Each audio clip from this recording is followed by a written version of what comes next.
Okay, so I will be implementing shadow mapping from Learn OpenGL.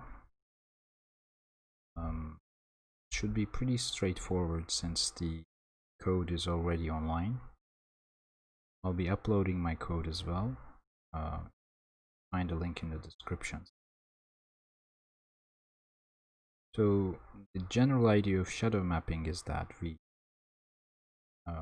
redraw the scene from the light's point of view. In most cases, the part that's kind of complicated, not the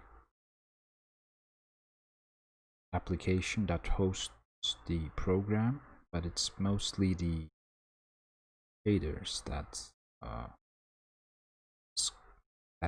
that handles the scene quite differently. So let's start with the program here.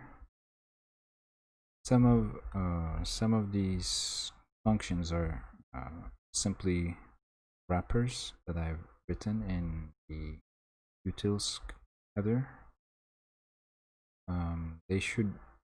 They are not very complicated at all. Fairly sure if you look at the header you would quite immediately. I set the viewport, set the OpenGL global state. I'll be copy pasting from time to time when it's too complicated to rewrite the things. For example, like there's no point of writing like vertices one after the another. I'll just be copying them. But the functions I will do. Functions I will write them. So basically, during this, when we are setting up program,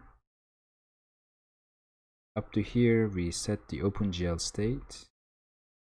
At some point we are going to need to set up shaders. Then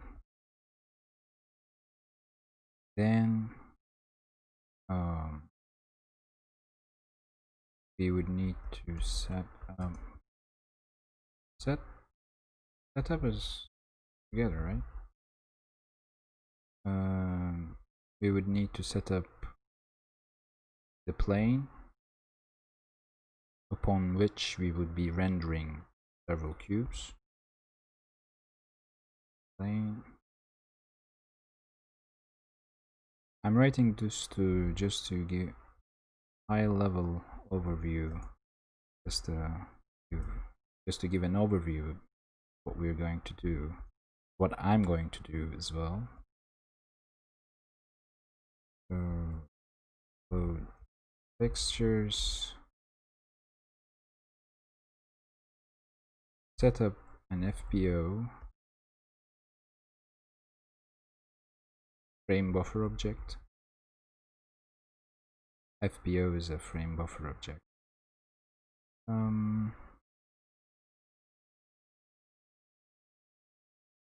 Then configure shaders. Then we do the rendering pass.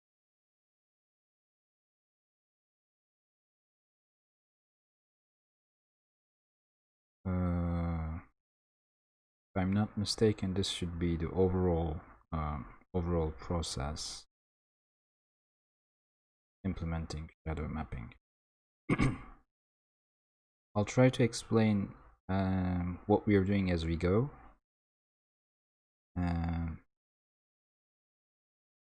Okay, let's start with setting up vertices.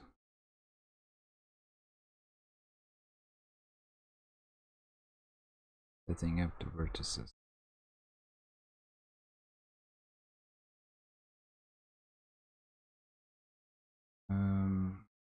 I'm trying to understand if I should be using global variables for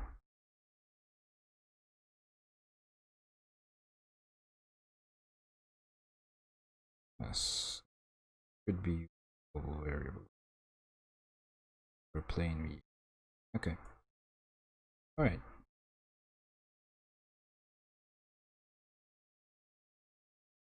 So we have a function render scene. It would take the plane VO as well.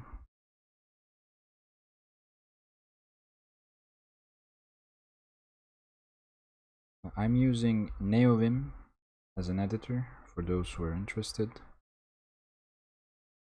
and I use it with language servers. Let's set up vertices first. As I said, I will be just copying the vertices provided by the OpenGL, learn OpenGL. Now, this is cool, but I would very much like to add a couple of extra space here.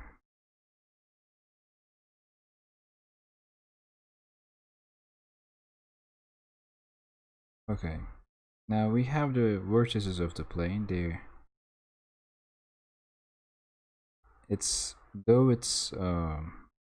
Normally it's been given in local space. In most cases, local space is between -1 and 1. Here you can see that the fact that we're giving it in -25 implies that we're going to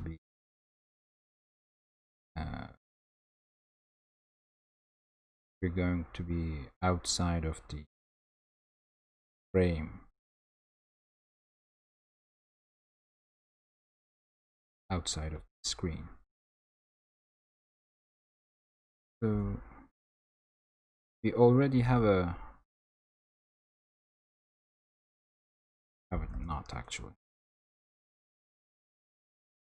Plane VO. This should be pretty familiar here, what I'm doing.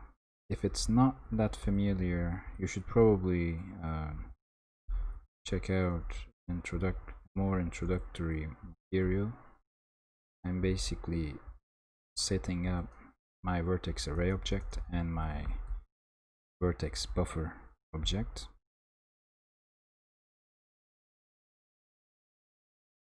These are pretty standard.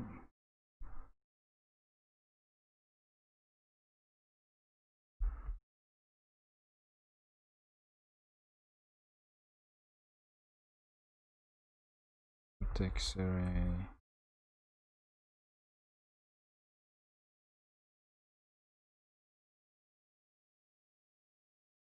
Fine. Which buffer? Array buffer.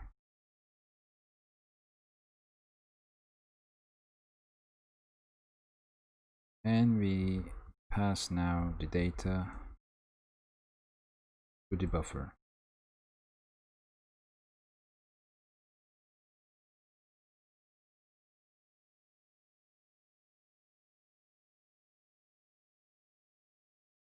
Since it's just an array, we can pass the elements are sequential in the memory,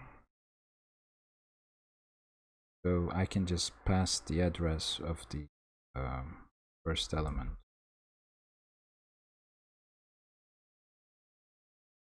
As a pointer to the location of the array.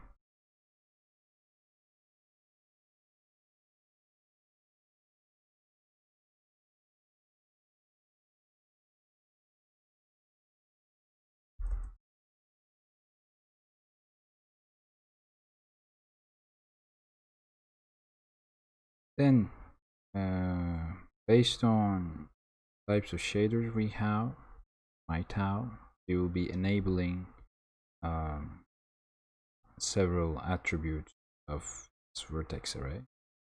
As you can see, we have basically three elements that needs to be pointed: the positions, the normals, and the texture coordinate.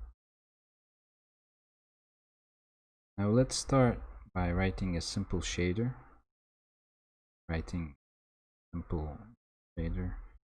So that we can see how we're going to point out these elements. I'll be writing first the vertex shader, then writing the fragment shader. So shadow map, shadow, vertex shader. Version is always necessary. For more advanced stuff, you can use OpenGL 4.3 and on. But for what we're going to do, 3.3 is more than.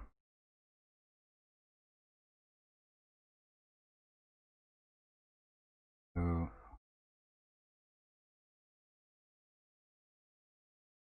let's give locations to these elements, the array.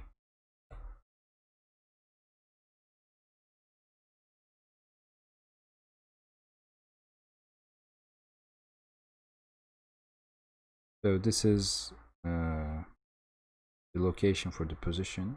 As you can see, same goes for normal and for texture code.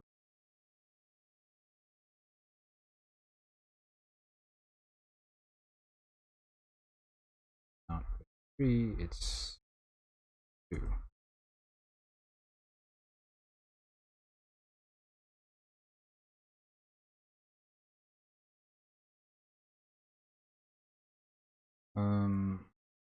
You can either use a struct to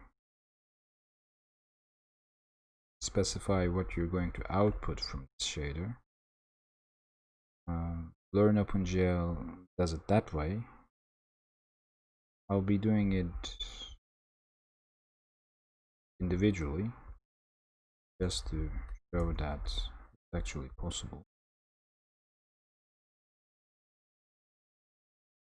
But it's not like it's better in any way. So you can use the Learn OpenGL way or the way I'm showing here. Doesn't really change that much. For a couple of other reasons, like if you want to group stuff, structs are actually better. So you might want to think of that when you're writing on your own, when you're developing on your own. Sorry.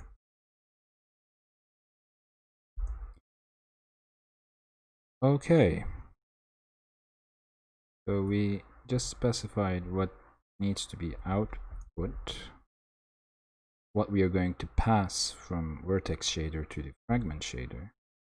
Another classic is specifying uniforms. Order, of course, does not matter. Let's do the view. Let's do the model. And since we're going to be redrawing the scene from the perspective of the light, we need to provide a matrix that can transform the coordinates of a position with respect to light. So that's what we're giving here.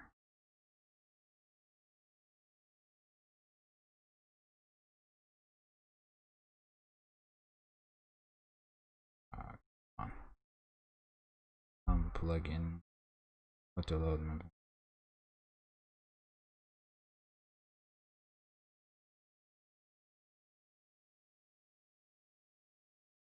Yeah, I forgot a lot of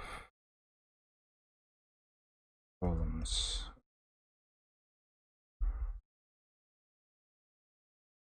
Just enabled this. Not sure anymore. Well, in any case, let's write the main body.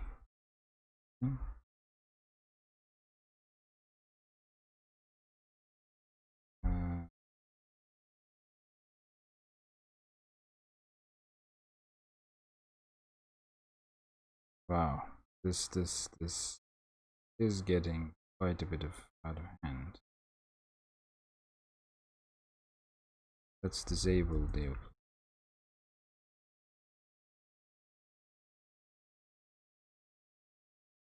We're going to do everything on our own here, but that's manageable.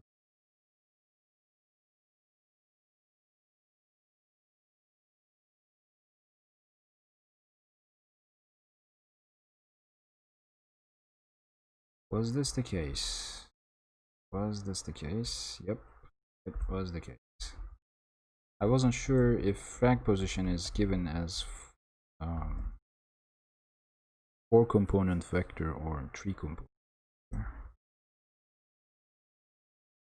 For multiplication, this multiplication results in 4-component vector. Yes, that was the doubt.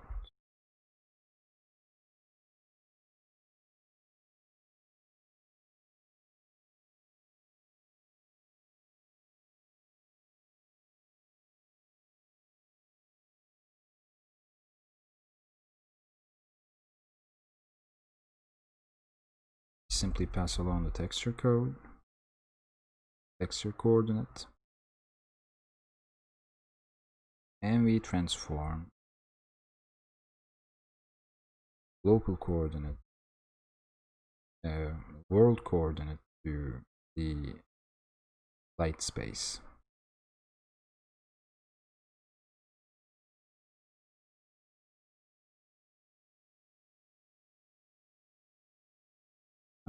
There's a slight confusion using these star operators here.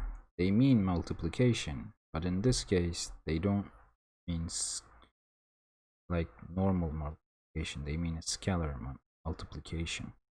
So they're kind of overloaded operators, meaning that the order of this operation is quite important. It's light space matrix first, then the coordinate, then the vector.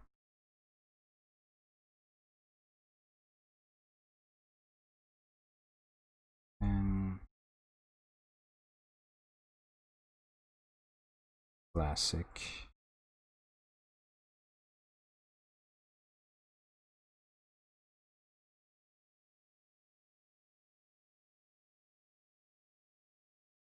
Okay, so this is the Vertex Shader. Now I'm going to write the fragment shader. You'll be able to find the source code as well, the link of the description. Let's specify immediately the input.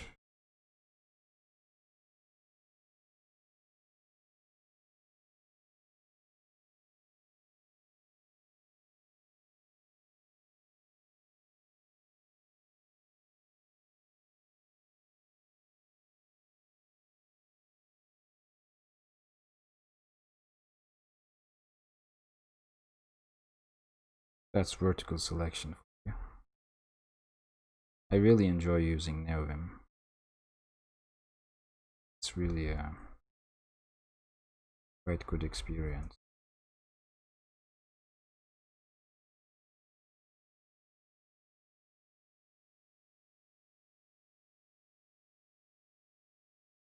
And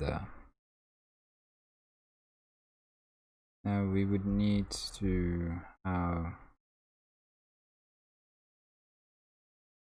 some form of texture, provide some colors, some more realistic colors, or this is not very important. We might simply pass on some colors on our own, but if we want to produce like real world looking images, we in most cases use some sort of map, some sort of texture.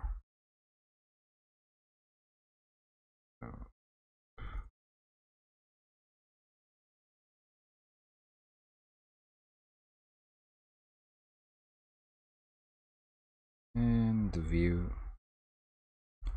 position. Now we are going to see how to do the shadow calculation.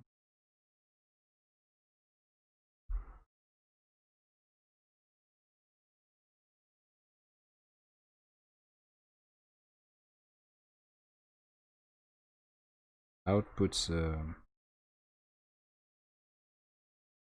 a floating point.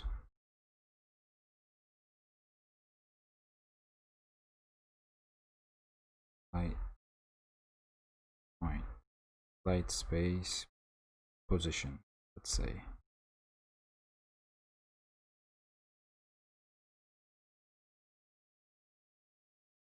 Let's see, why does it output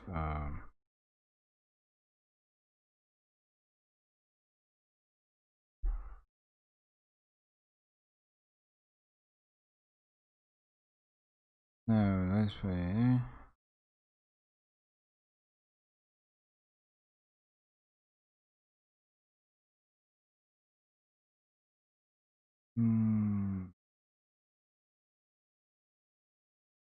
Okay, so we basically use depth value here.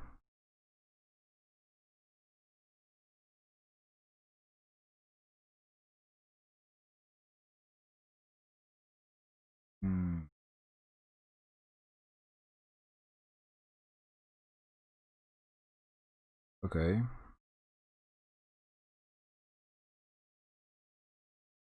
Sure.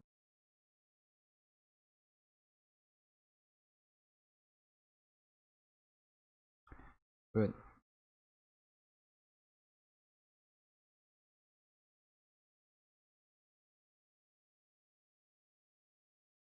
Okay, so the general idea here of outputting a floating point for shadow is explained in the accompanying notes of Learn OpenGL. I'm simply pasting it here to remind myself.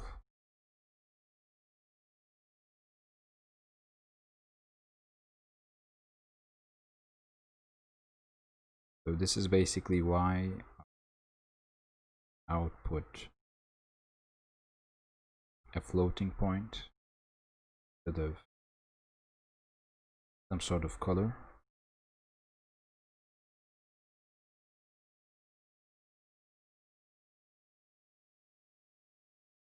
Now let's write the function to see how it actually works.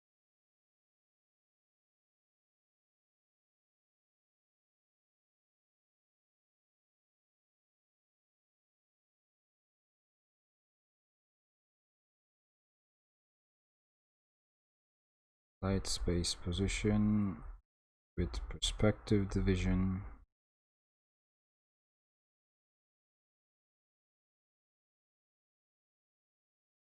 We transform the range to, or we rather normalize the range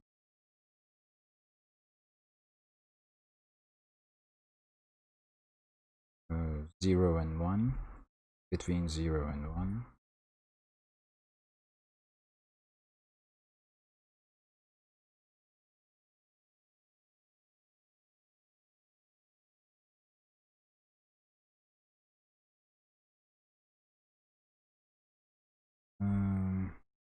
We gather from the shadow map, we gather the closest depth value.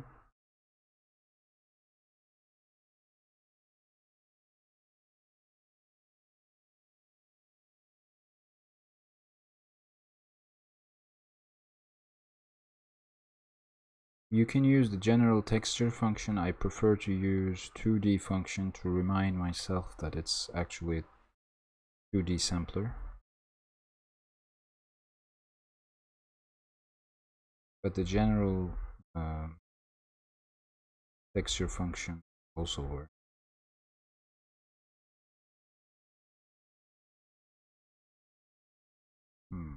Quite interesting. So we are basically filling up the shadow map with depth values, and we're gathering from the shadow map the the first value, which should be equal for all the other values. So this should be equal to R or E, etc. Let me leave it at B to see if it produces another result or not.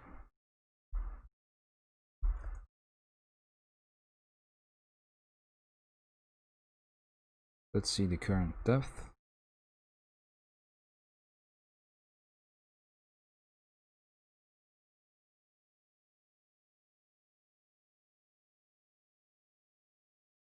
Again, this is depth from the perspective of light.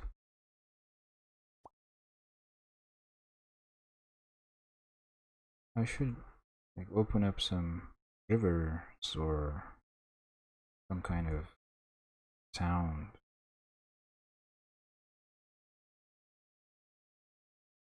Calms me.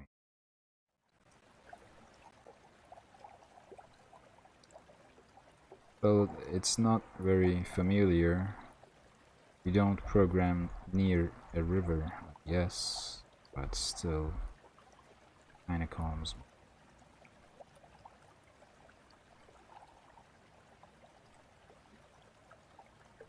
With this I'm not very satisfied with. Normally I write another function to get surface normal.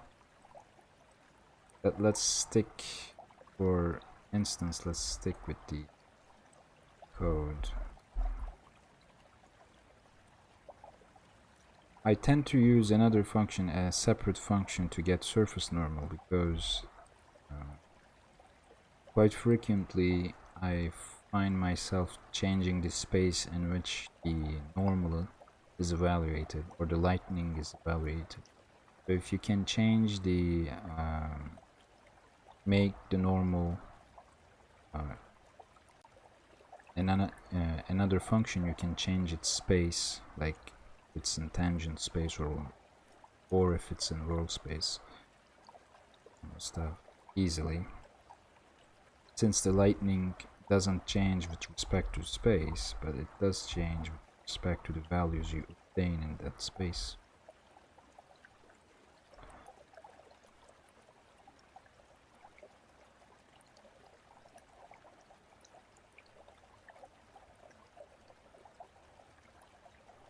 We use a bias term to not have shadows that are too harsh,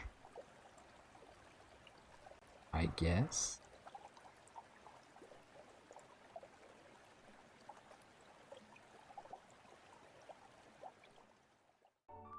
Le prix solidaire chez U, c'est quoi? C'est un prix qui pense à votre pouvoir d'achat et aux producteurs français. Of course, Spotify.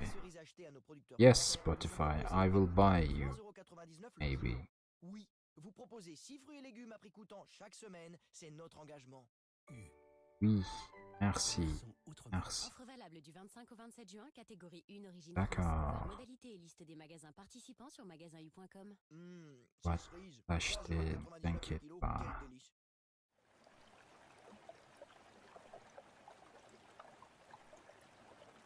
Here, you're doing something called ESF.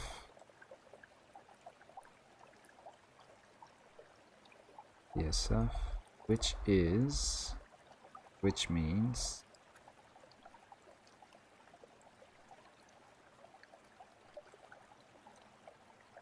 percentage closer filtering. It combats against the jagged edges and it produces softer shadows. Let's copy paste into the code this explanation as well. It also describes the algorithm quite nicely. Ah.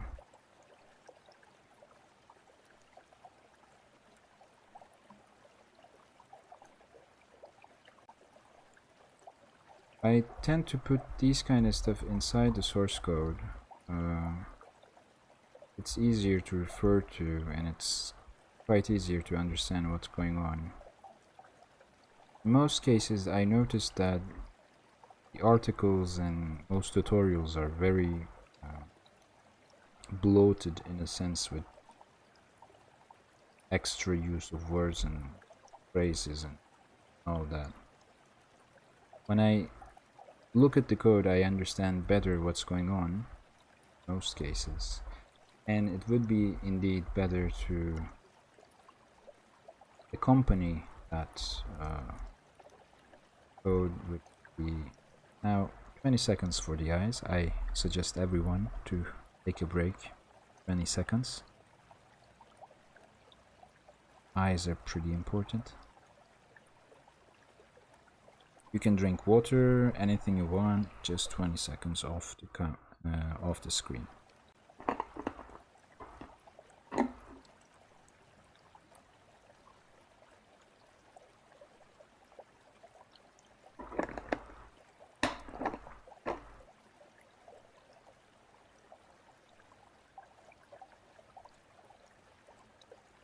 Alright. So texel size is texture size. I'll be implementing a lot of other stuff as well today, hopefully.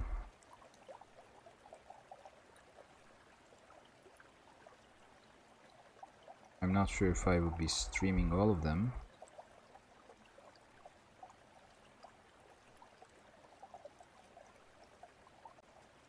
But if I do, I would very much like to see you. Okay.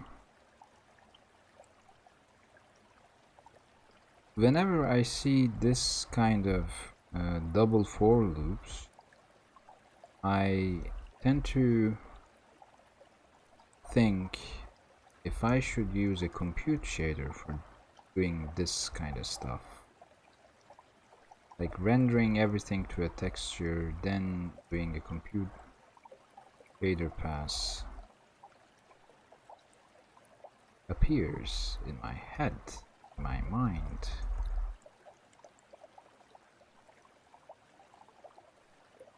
I don't know if these loops are optimized by the GPU.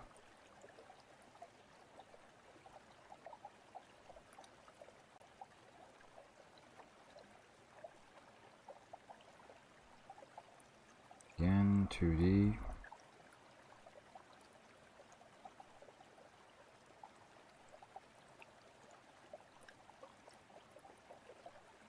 Plus a small offset as usual.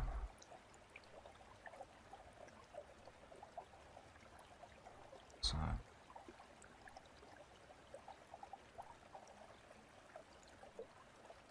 that's what we are doing here, I think.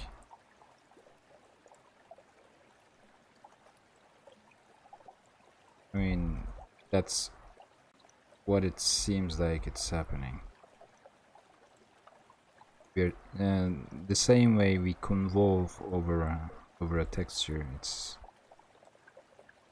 seems like we are doing kind of the same approach. The same thing goes for parallax mapping and all that. We simply gather the texture value around pixel we are interested in, using a small offset.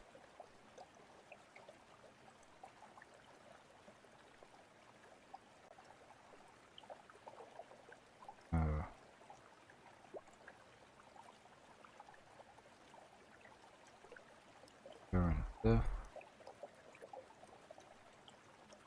minus bias.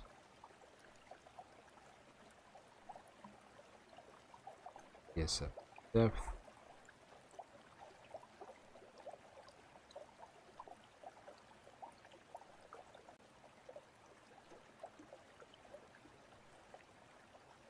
And we average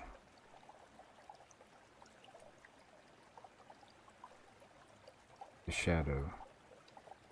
Now, I'm not really sure why we're dividing shadow by 9. Let me see if there's an explanation for that.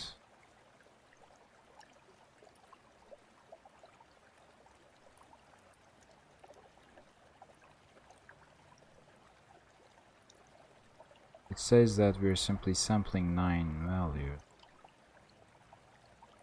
but still like to fix it by using more sample.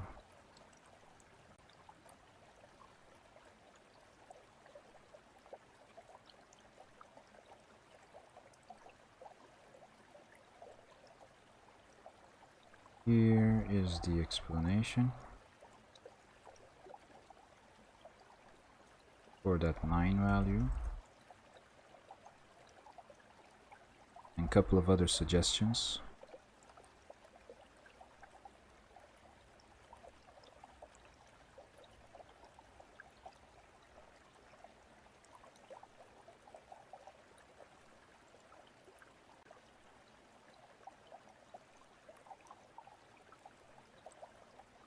And if it's outside of the viewing frustum, the depth is outside of the visible area, let's say,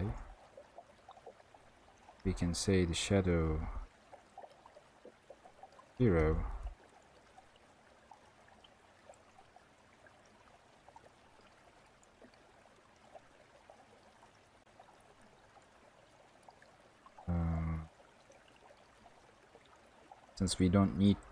since we won't be seeing them in anyway.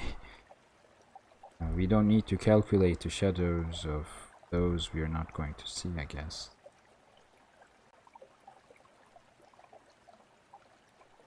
Now I will be writing the main function. The main function is quite simple to grasp.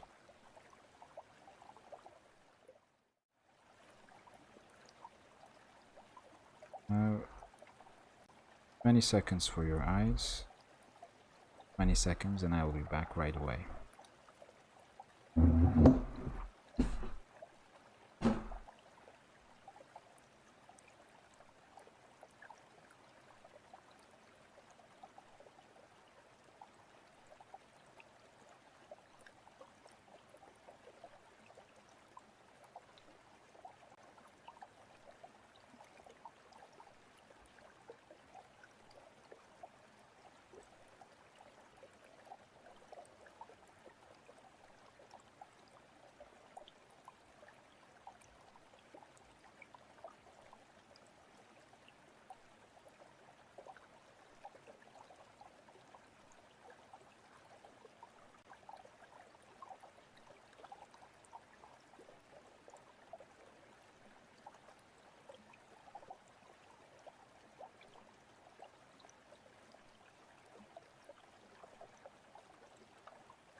Let's go. Now we'll be concentrating on the main function which should be quite easy. I will not be like dealing with physically based rendering or any of the more advanced stuff. We're going to use simply a phone based lighting. We can use physically based shading approach or image based lighting or whatever you enjoy doing so. It's just that to demonstrate the shadow mapping concept, we don't need to deal with more complicated lightning passes.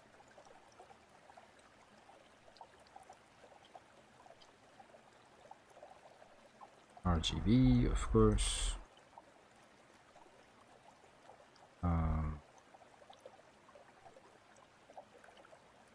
Normal. Normal. Normalized normal. Whatever that means.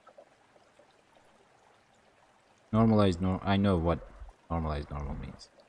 Thank you.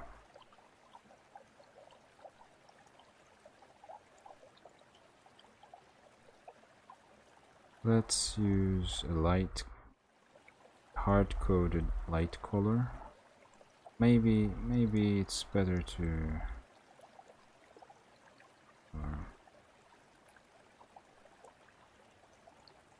light intensity.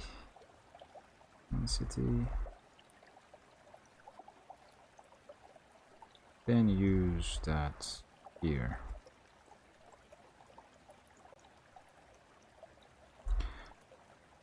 This way, it's a simple thing, but it lets us to configure it in the host program. Ambient is, in most cases, some fraction of diffuse color. Say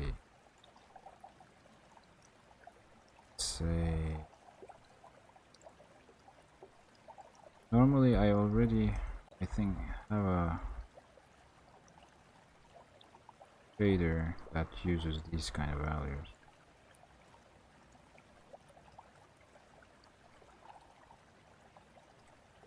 Let's use all these instead of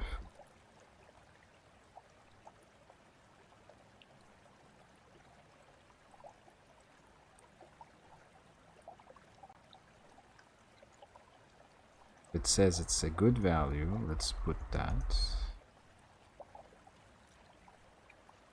Installer une pompe à chaleur pour faire des économies, c'est bien joli. Mais comment dénicher un bon installateur sans perte de temps et d'énergie? Pour trouver des artisans aguerris, c'est easy. Easy by EDF vous conseille pour votre pompe à chaleur et s'occupe de son And we multiply the ambient coefficient with color. We obtain the light direction.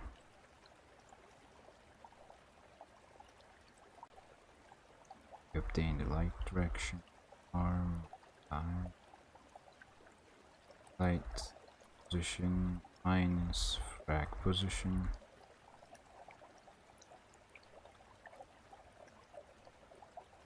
Diffuse coefficient or diffuse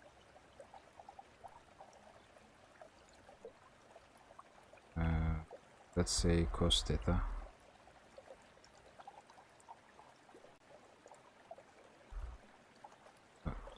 Light direction, normal.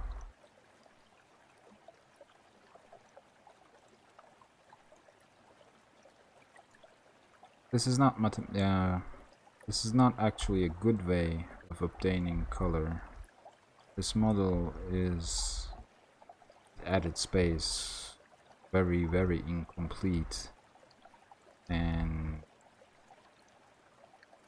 it's not good at all. So if I were using this in a production setting,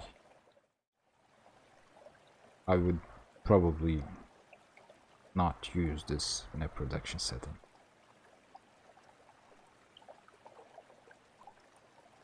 But it's quite simple to implement.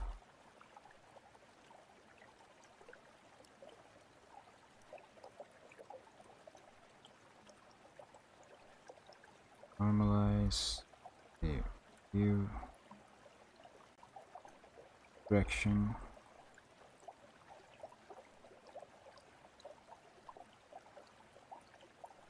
There.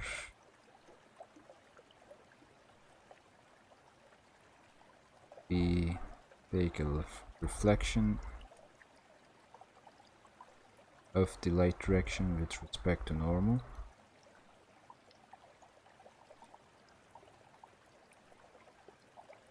Basically take the negative of it.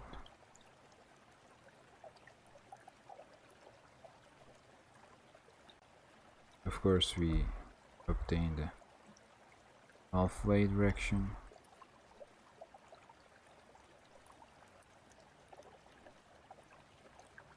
Which is light direction and the view direction. The summation of light, the sum of light direction and the view direction. Now the specular coefficient is calculated,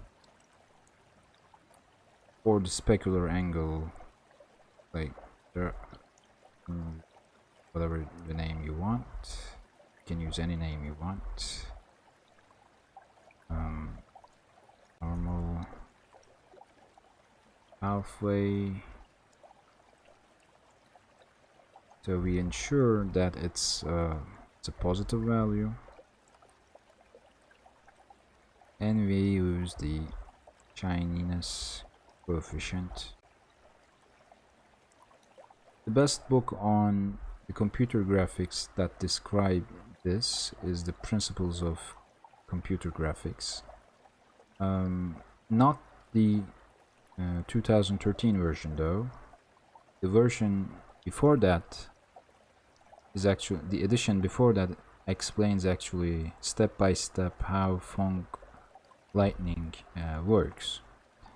I don't remember last edition explaining it so much, because simply the computer graphics is way above this procedure, this way of lighting stuff. Now let's compute shadow.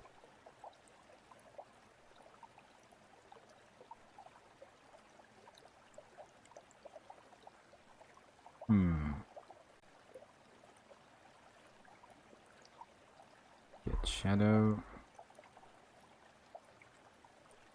Right. Both and light space. And we add this to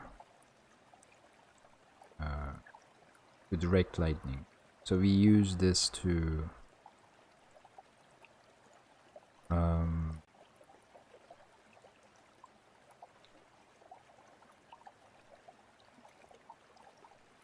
how can I say, we use this value, this shadow value, to change the color of the direct lighting. The important thing is that the shadows logically cannot reduce the ambient light. So the shadows apply to applies to the diffuse and the specular lighting. Basically, the way we think about it is that there's shadow, we take the inverse of it as a coefficient for coloring the surface.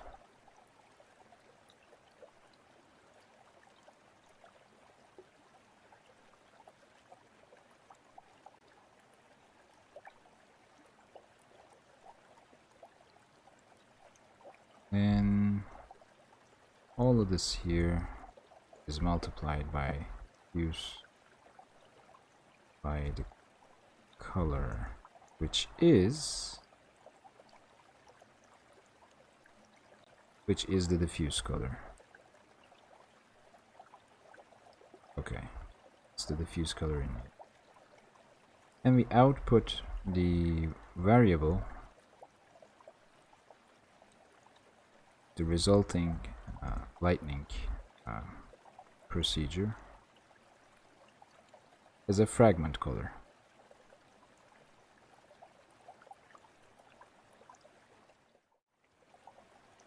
So this was the shadow mapping fragment shader.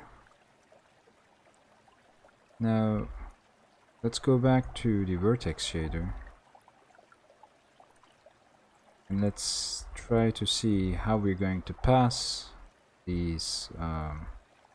Let's set up here a shadow shader, or we can write an extra function to do that. Let's do that. Load shadow shape. It's going to take nothing. Basically it's going to be actually it would be a more or less a procedure, since we would be hard coding the paths here.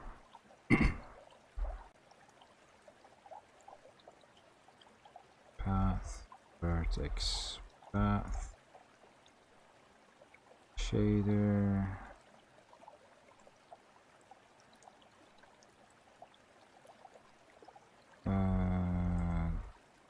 please deal plate, I need you, kinda, okay, we're not.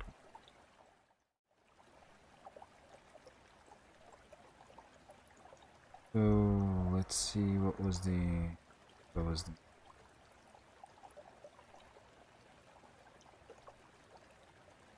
we should have some sort of global variables. Was it in singulars? Yes, it was in singulars. Singular.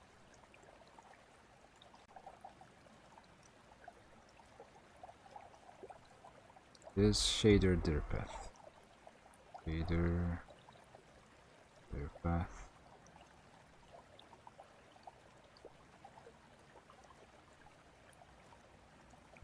By plate. It didn't help that much. Shadow map. I'm simply reading it from the status line here.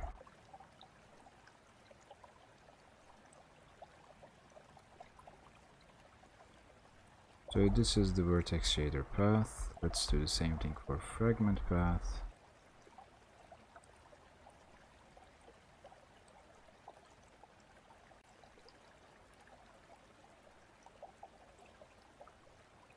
And this is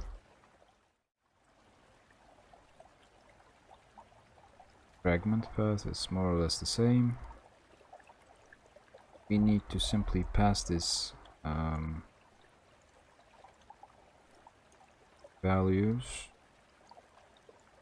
a constant string. The shader path is the shader object is custom. That's something I've written. It's very close to that which is found in the Learn OpenGL, with a couple of extra methods maybe, and a couple of extra constructors, but it should be you should be mostly familiar with it if you have checked out any of the tutorials there.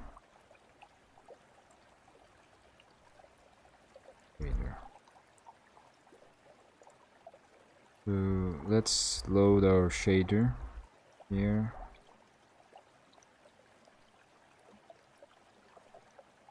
And let's point out the elements of the plane with respect to shader.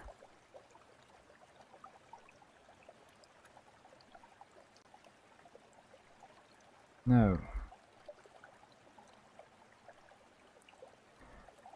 we're going to enable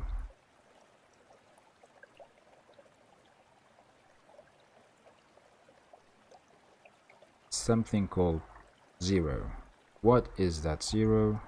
It's the 0 over here. Then we're going to specify what points to this 0.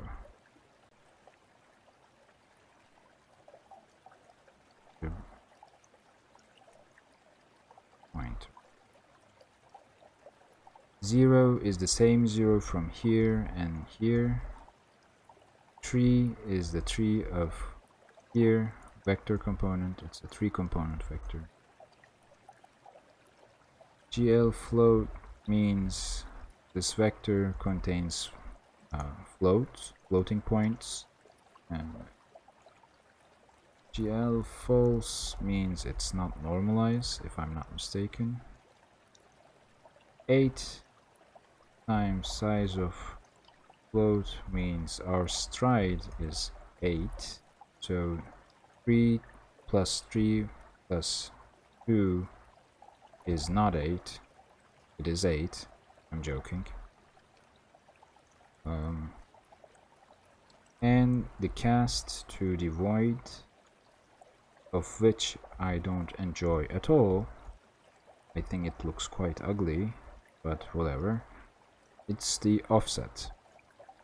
We're basically going to do the same thing over and over again for each of the attributes here. It's quite important that the declarations here enable vertex attribute array, vertex pointer, and all that follows the order specified in your array. So I have a position, which is a 3 component vector, normal 3 component vector, text chord, which is a 2 component vector. This follows the order I have declared here. 3 first, 3 after that, and 2 at the last. So it's quite important that those 3 things match up. C'est un prix qui pense à votre pouvoir d'achat et aux producteurs français. Le prix solidaire, c'est quand les cerises achetées à nos producteurs français vous sont proposées au prix coûtant de I'm 3,99 fairly sure that I will have copyright issues with YouTube because of this Spotify Offre valable du 25 au 27 juin, catégorie 1 Origine France, voire modalité publicities, I guess. participant sur magasin.u.com. Advertisements. 3,99 € le kilo, quel délice. Okay.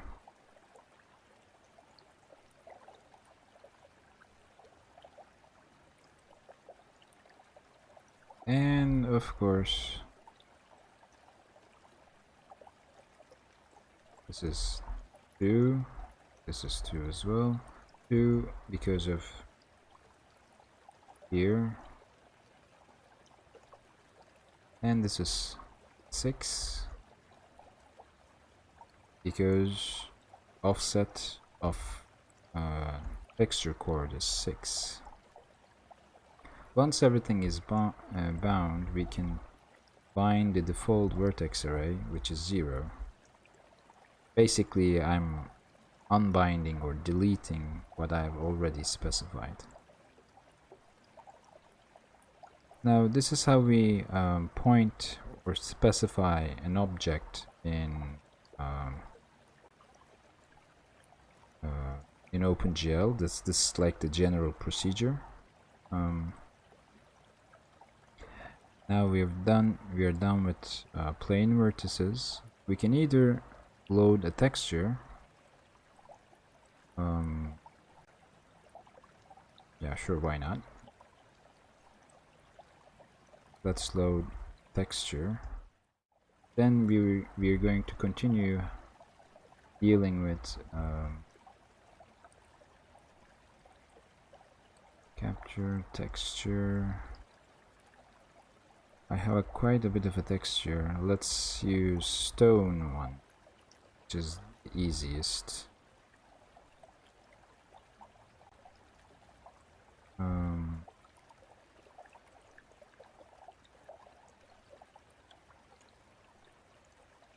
Wood, stone, texture.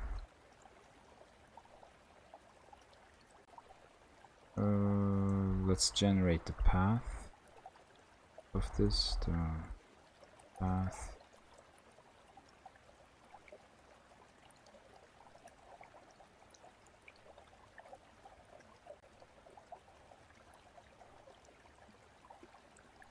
Don't use PNG. Texture 2D, stone path. Okay. So we just load the texture. We won't be using more textures than this. It should be pretty efficient. Now we're going to set up a FBO. FBO is a frame buffer object. We're basically going to render everything to a frame buffer object. Then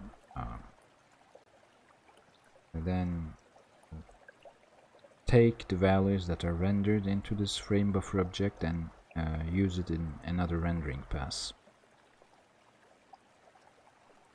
Okay. So let's set up the size of this object.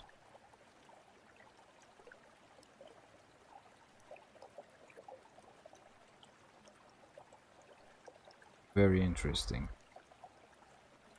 OpenGL, my formatter decided to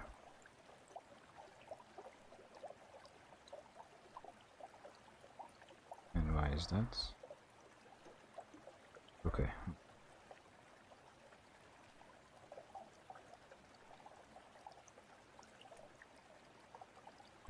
Shadow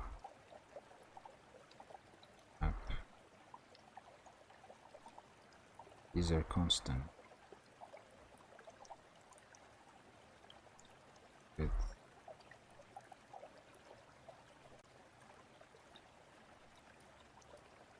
Let's specify them at constant as well.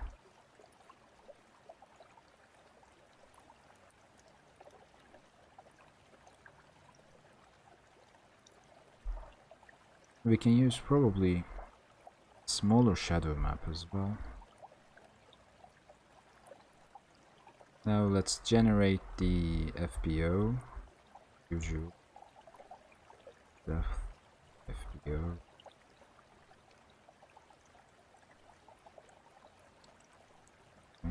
Buffers.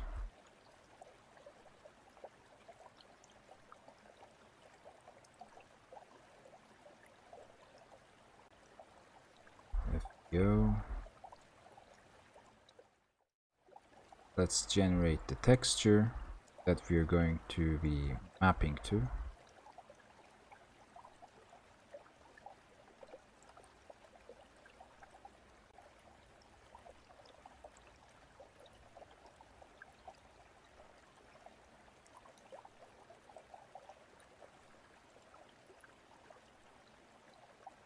Textures and S.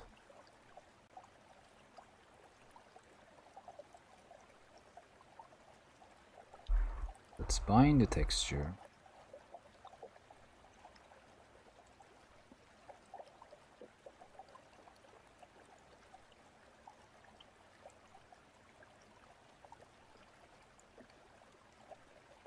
Bind the texture. And we're declaring it as a 2D texture. Image 2D.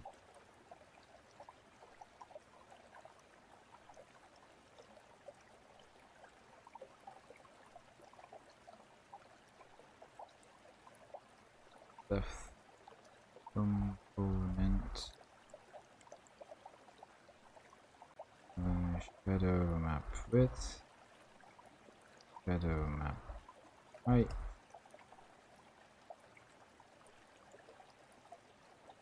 zero.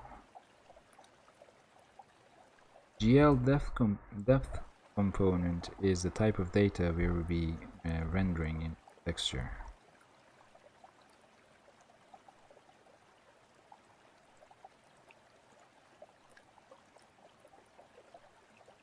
Okay. And then we need to simply we can probably make this another function as well, and I have not activated this. I'll be simply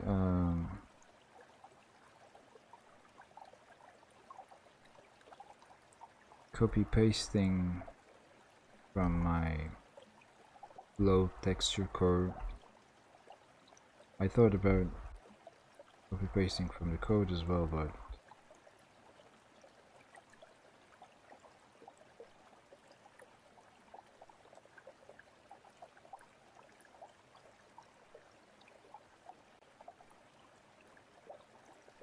okay.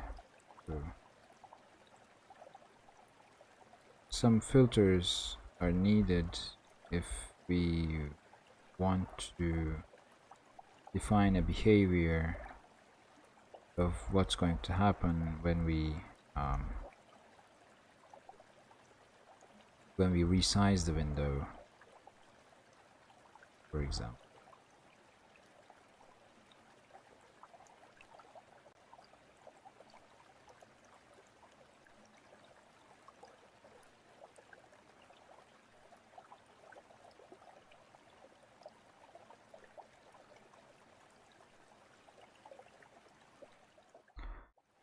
Nearest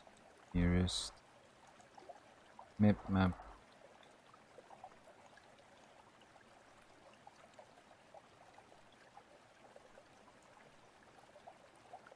down this as well, but we do need this is done. We do need these two.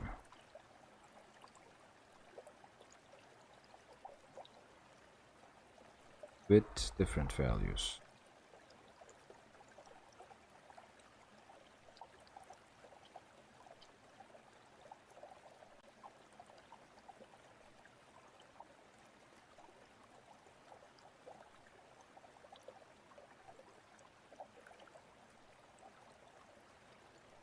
Okay, so for borders we are going to pass on a color,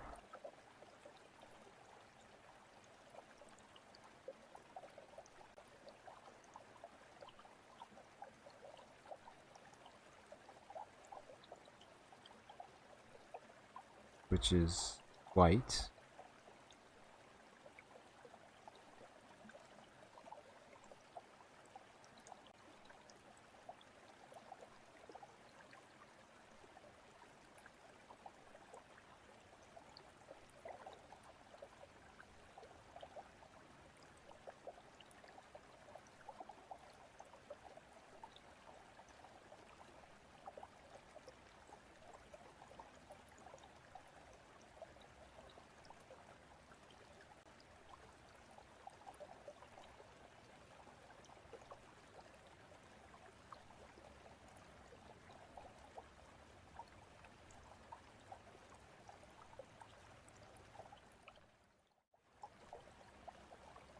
And we pass the border color.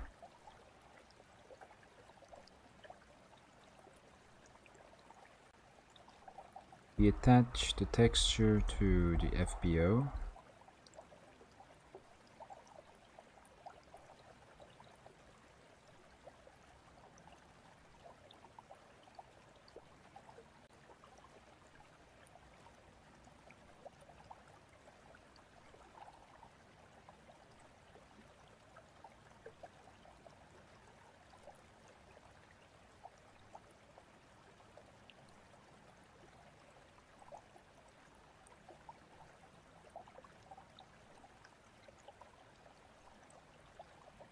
Attachments.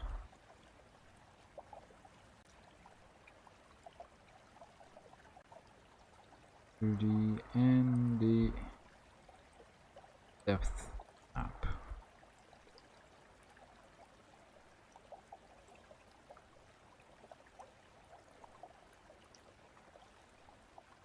No draw buffer.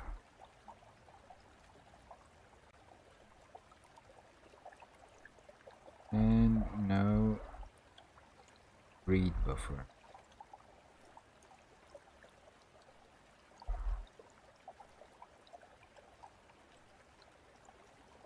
And we rebind the default frame buffer.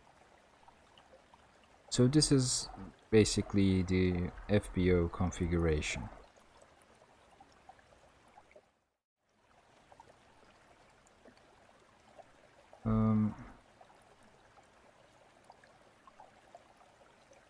So basically what we're doing is to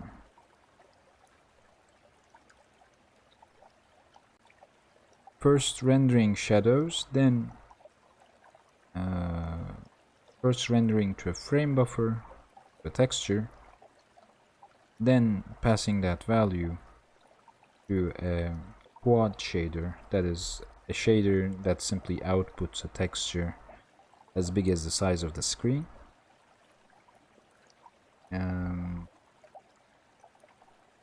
So we need to write that.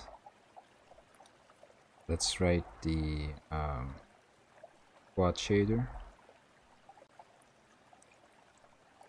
again with the same spirit of shader load quad shader.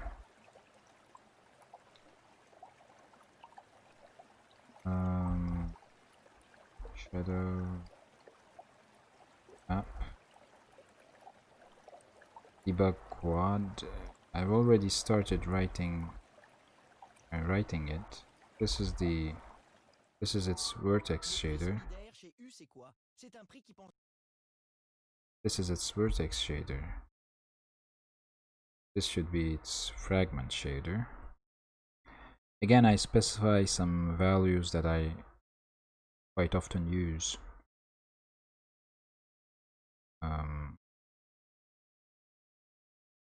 You're going to notice that it's a little bit different, structured a little bit different than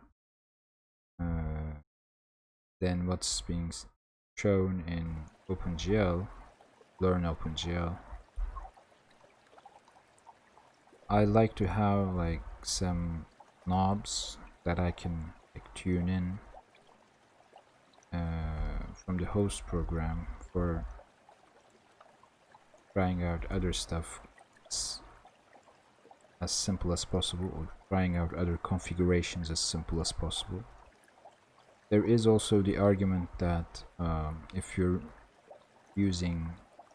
producing this shader code for an engine or any of the consumerware product, you should have as few parameters as possible in the overall API, because lots of parameters first introduce a complexity to obtain a simple result. So you want to obtain something simple, but you need to change a lot of parameters to obtain that. That's not something you want. And it's kind of hard to master as well. So in a production environment, you simply don't do that. But we are not in a production environment, and I don't think I would be in one soon. Hopefully, maybe someday, I don't know.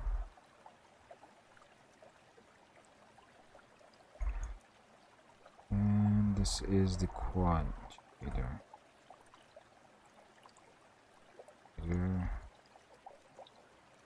Up.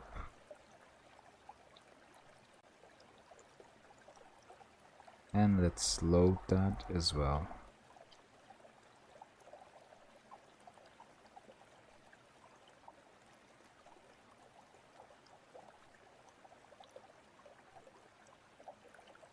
So this is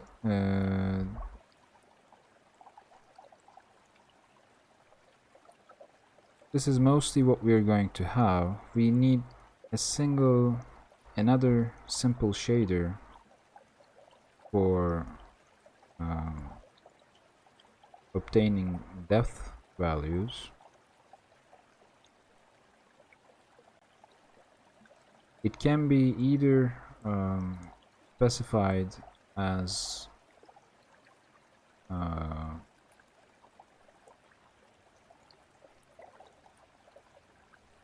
compute shader, or again using using the old vertex and fragment shader coupled.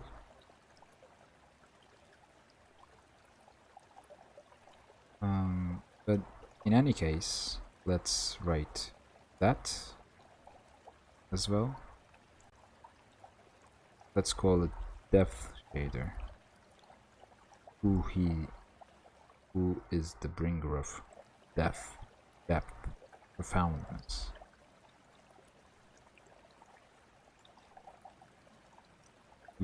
She who brings profoundness to our lives.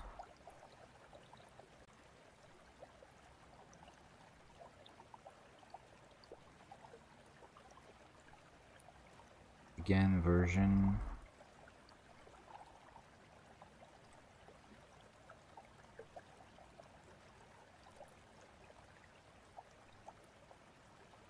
This thing only patient.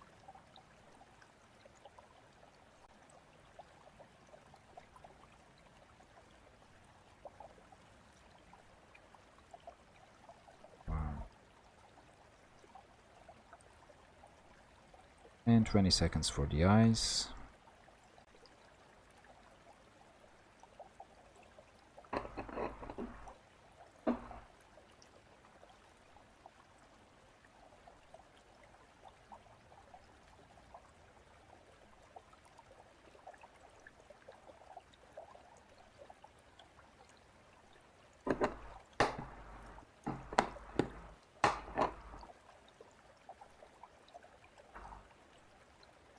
And we're back.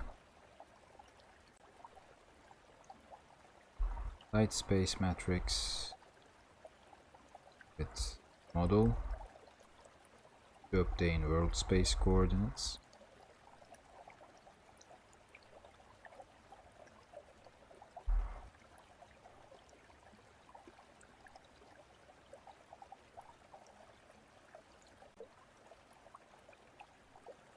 Model and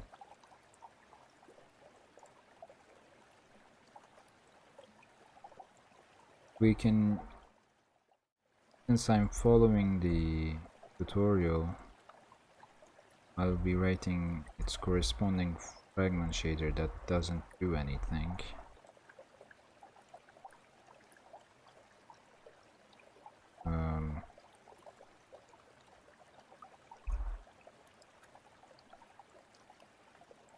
I'm not sure why we have such an shader, to be completely honest with you.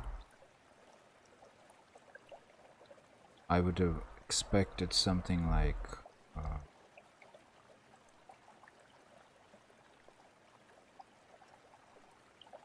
depth.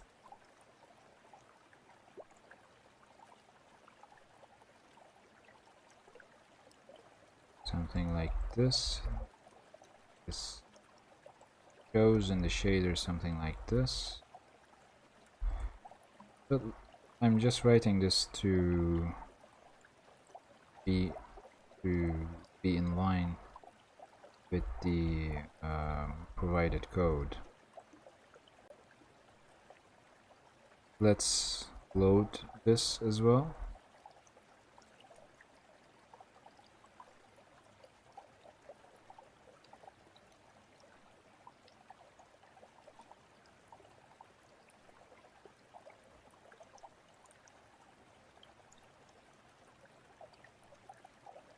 I know that it's a code application here, which is not good, but this code is just for demonstrating stuff, so I don't think about too much about.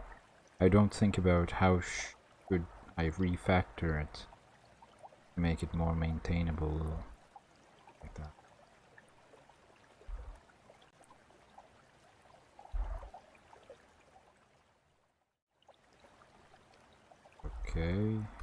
so we do have those. Good.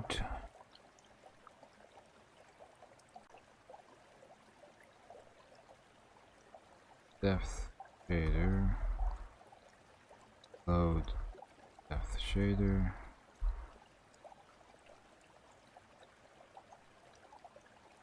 Once we have these shaders, this makes all of our shaders complete. This is basically what we're going to use. Let's configure them.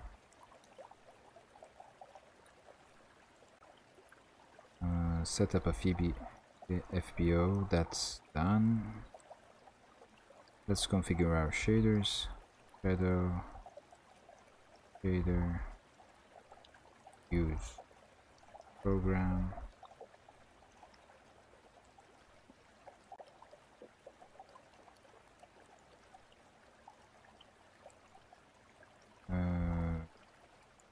Use map, was it? I guess it was like that.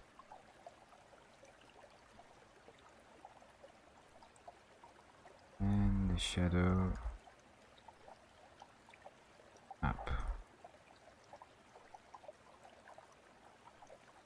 And the shadow map. Then we do this same procedure for quad shader.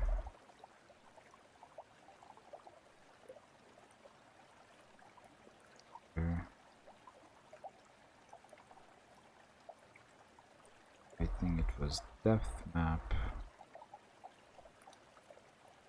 but I need to check that. Yes, it is depth map. So great. There is a light position defined somewhere, so I'm not going to do that. Let's see how the rendering loop goes. Most of this is quite same for, again, most of my code, especially my frame buffer related code. So I'll be copying and pasting from there. Again, this is not the way, this is not the best way, this is not the most efficient way, this is not the da. So do not try this at home. The whole point here is to demonstrate shadow maps as quick as possible without copying too much stuff. The definition of too much stuff depends on the individual, I guess. I try to copy from what I have done from the past instead of copy pasting from the source material.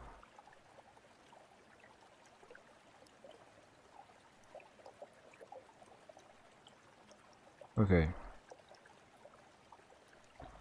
so we're going to render scene from light perspective. Then we're going to reset the viewport.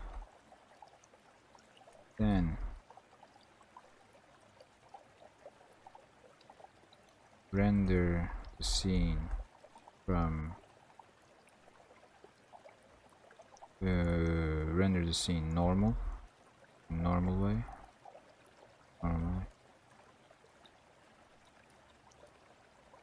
With the generated shadow map.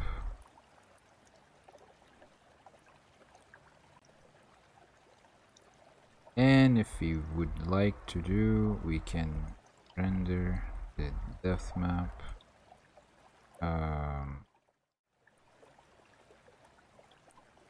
to quad as a plugin aid.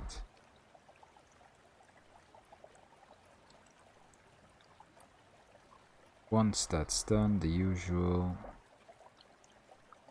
swap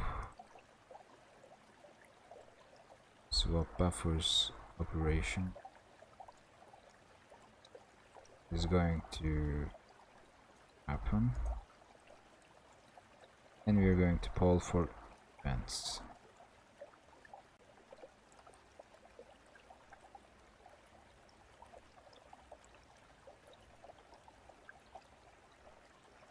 No, okay.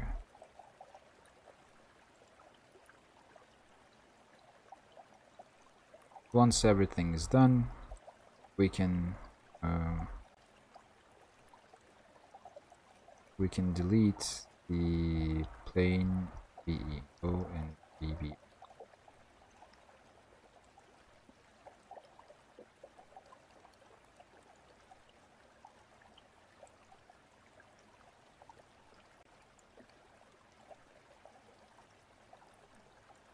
Delete buffers.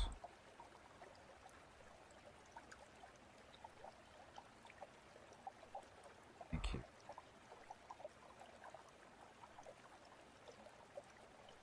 Then terminate.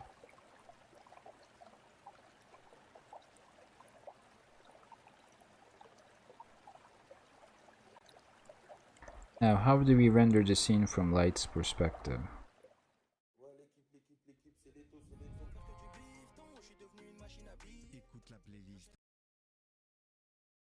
How do we render the scene from Light's perspective? We first create two matrices.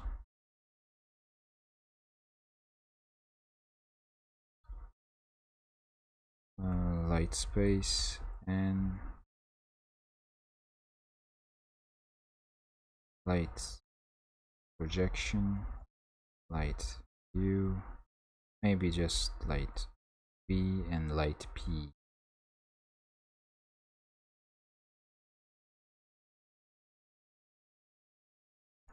Then oh,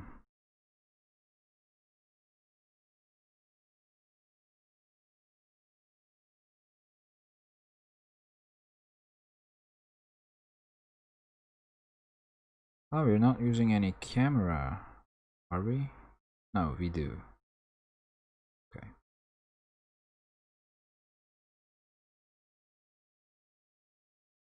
And again, light space mat.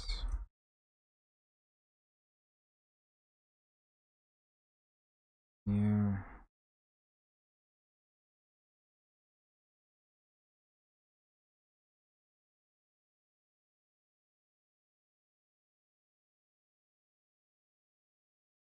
Far plane 7.5. We can use either perspective or orthographic projection.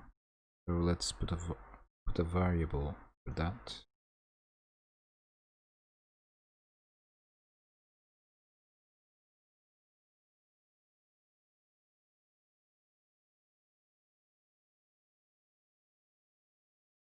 Light P is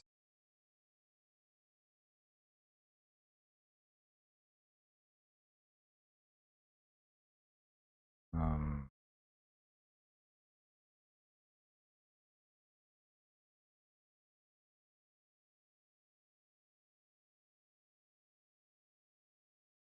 (45°) is what we have in most cases.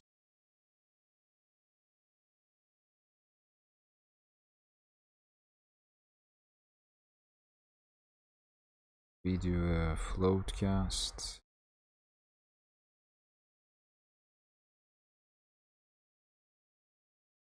Another float cast for height. Near plane and a far plane.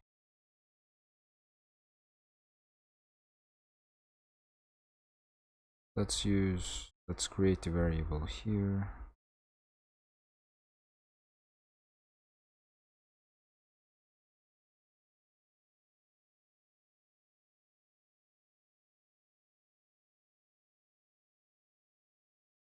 And do the orthographic projection as well.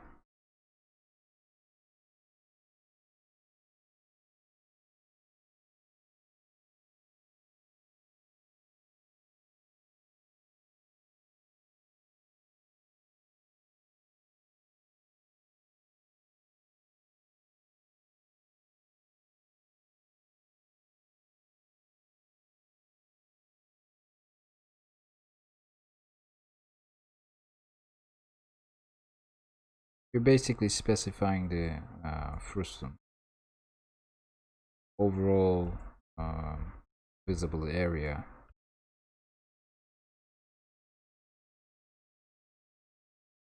By the light.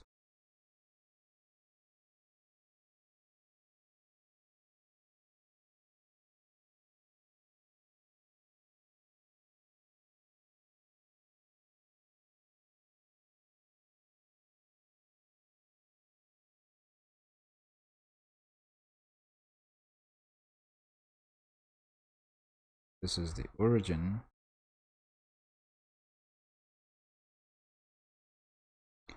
And this is the target.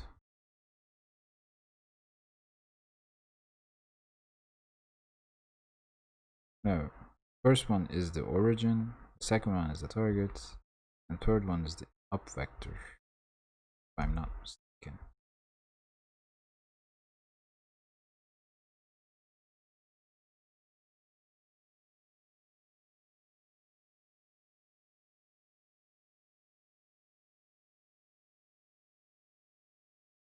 E times light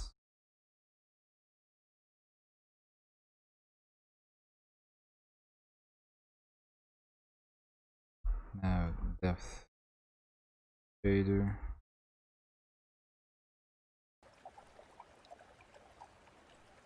$20 for the eyes.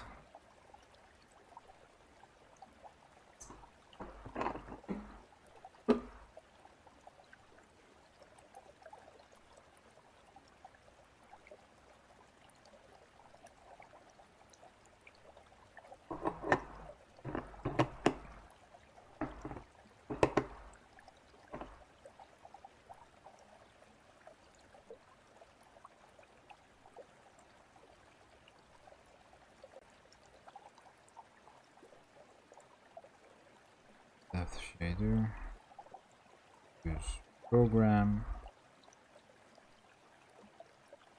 and we set the matrix.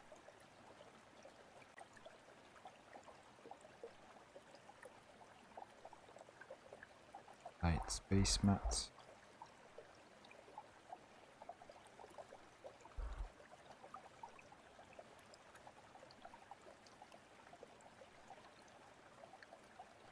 We fix the viewport. That's why we're going to reset it afterwards.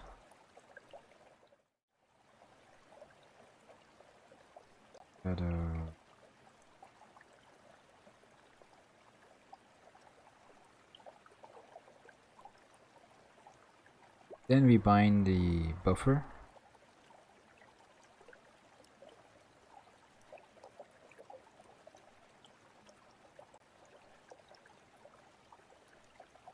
I'm not really sure why we're specifying GL frame buffer once we're calling GL bind frame buffer. Is there any other possibility of doing that? Like something else? Can we bind another buffer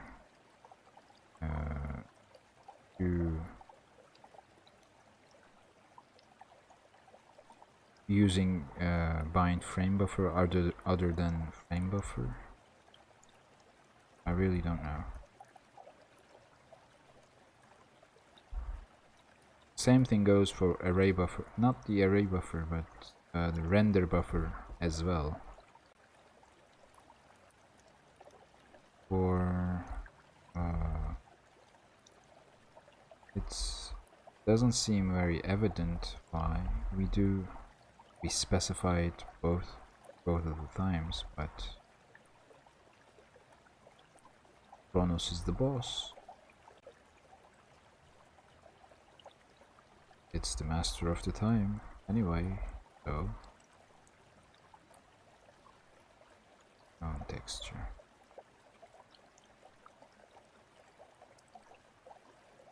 And here we call render.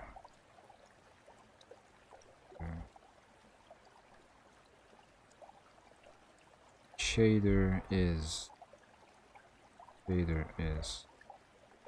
depth shader, and we pass a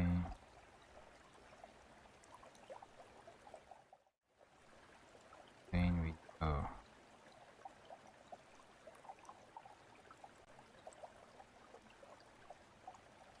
okay.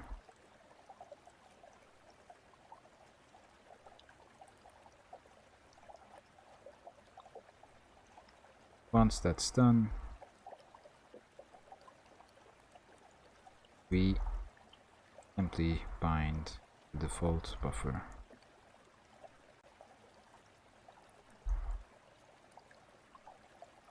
Okay. We reset the viewport.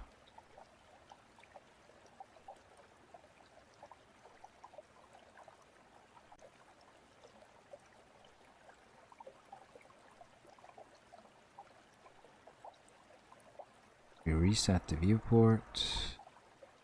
We clear everything. Basic.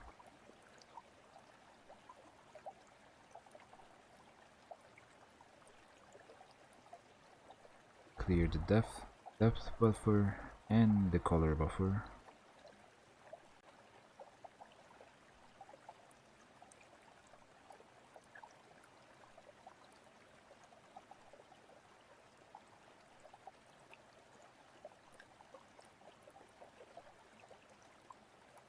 Then we are going to render the scene normally.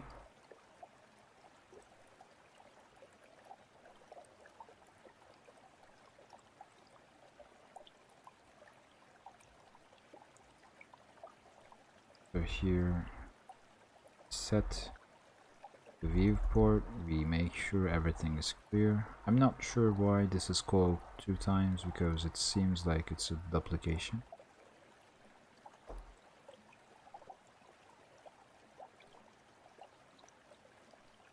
And 20 seconds for the eyes.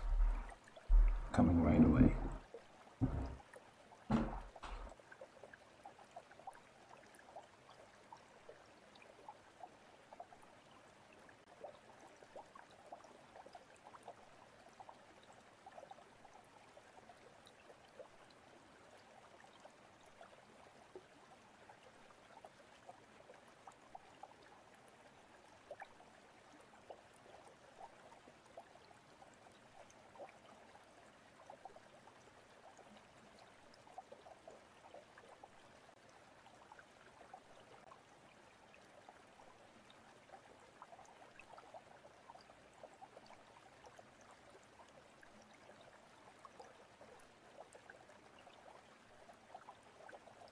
Ben seni seviyorum lan.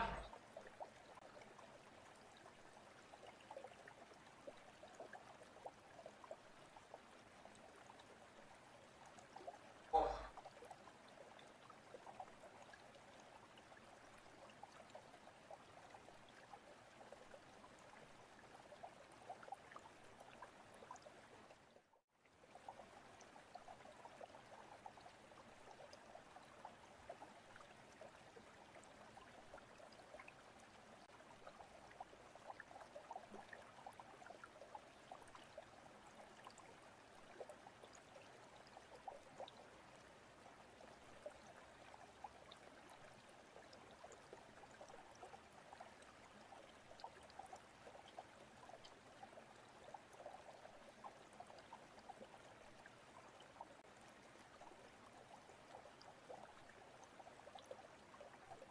And here we go. So we're almost done with the host program. As I've stated, we're going to simply render the scene normally. So shadow shader, use program.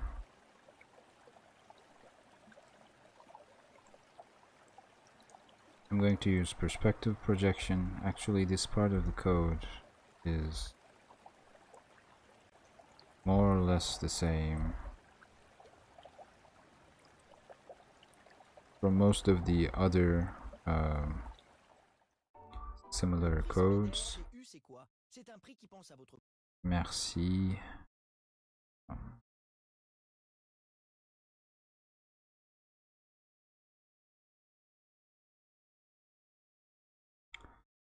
We are going to have a projection matrix, view matrix. Pass these to the shaders, of course.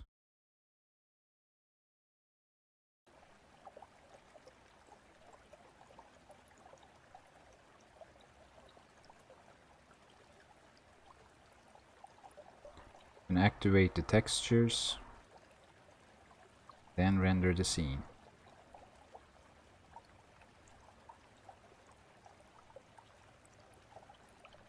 Let's do that.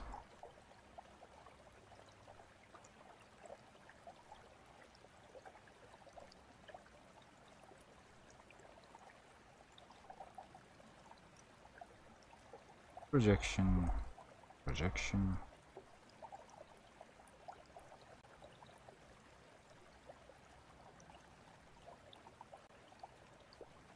Projection, view, and you're gonna have to put light space matte.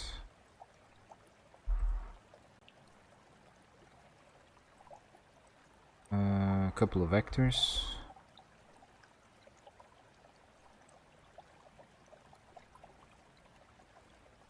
View position. Camera plus light position.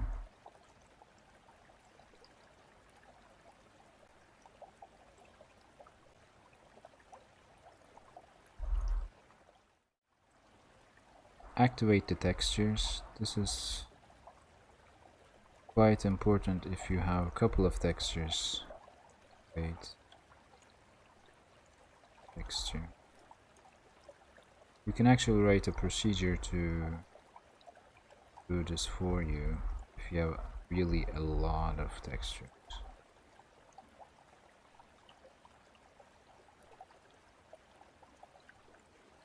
Line texture. What type of texture it is? It is a 2D texture. Stone texture. Now again, it's a 2D, two-dimensional texture, and the depth map, propoundment map.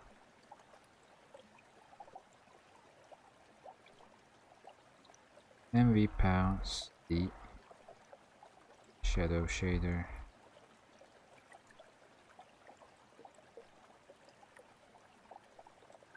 Oh.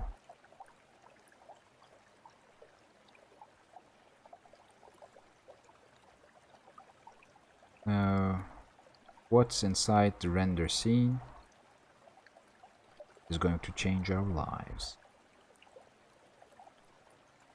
Not at all.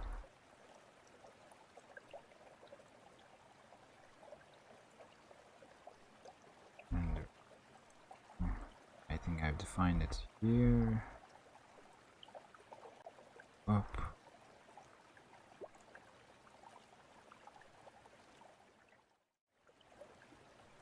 Let's make it a constant reference as well.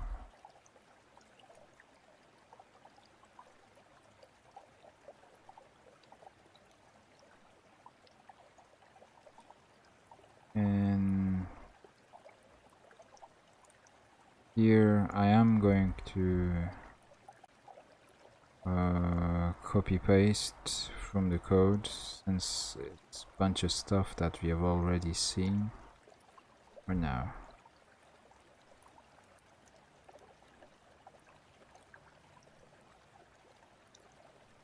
We're declaring a model matrix to put the objects in their world coordinate, or transform the coordinates of the local space to the world space.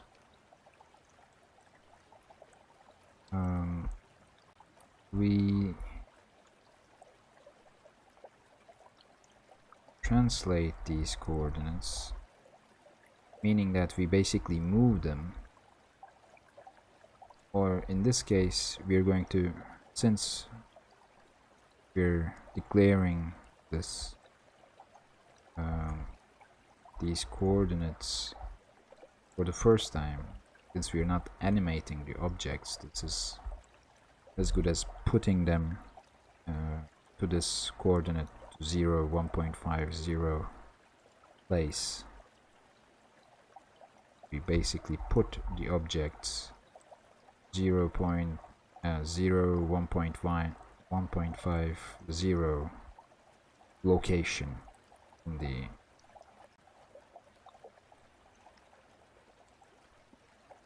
the world, and we resize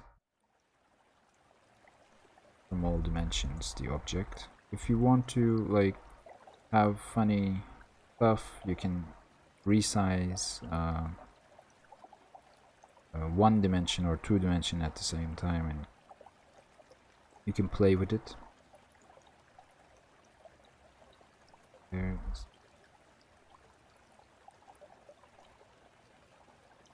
model, and we render the cube.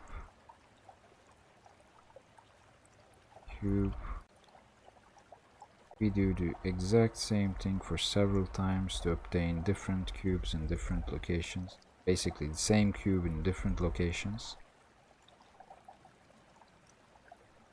Here I'm just going to change the location.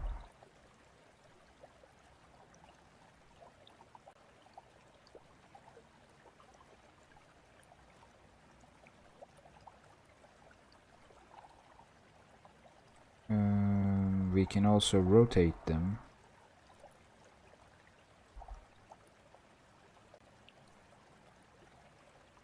Let's rotate them as well, as specified in the tutorial.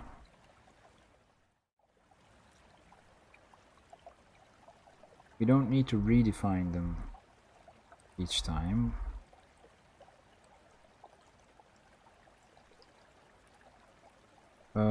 Before scale, you should translate, rotate, then scale. This the order is quite important here.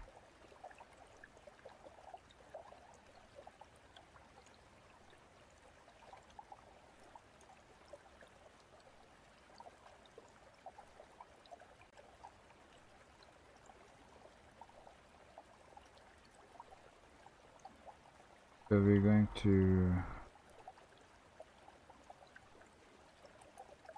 rotate the thing in a weird axis.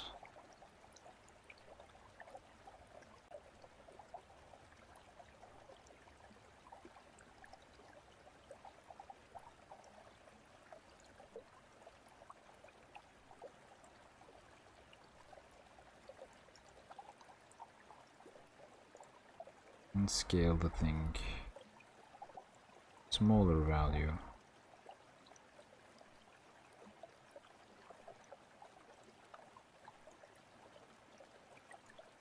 All right.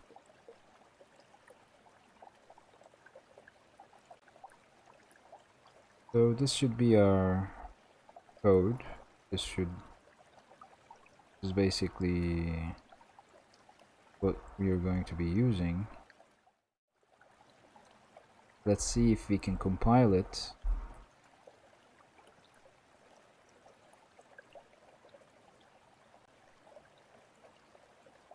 let's see if we can compile it and have some kind of result. Maybe a small demonstration.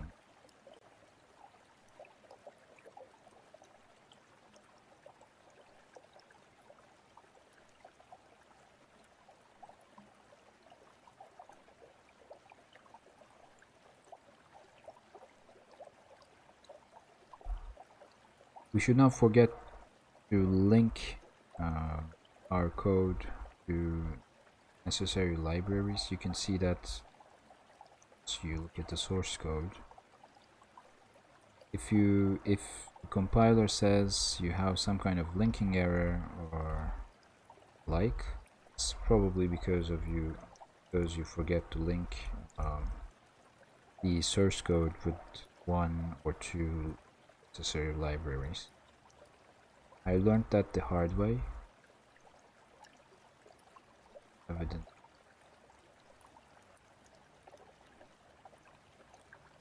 Okay.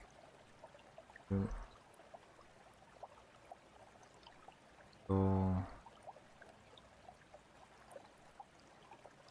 hopefully, I have no idea why it's compiling everything here, but we're going to have to wait for compilation to finish. During the process, we can see if anything's wrong with what we do. I'm fairly sure that the compiler would say no, no, no, oh my god, please don't do this to me kind of stuff at first. Let me see. Yes, thank you, compiler. You never make me wrong. Too many what did it ask? Too many that did that. Okay. Then. Oh, did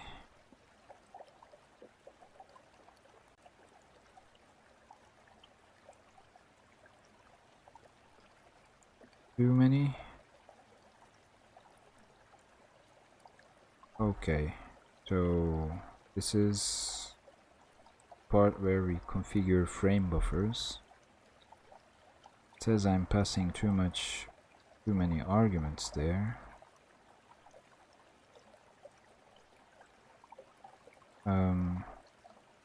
Frame buffer texture 2D depth attachment. Now this should be okay.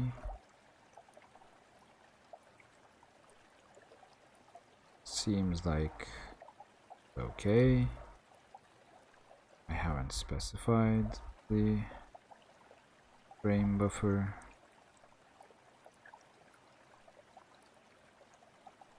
Which is absolutely my fault.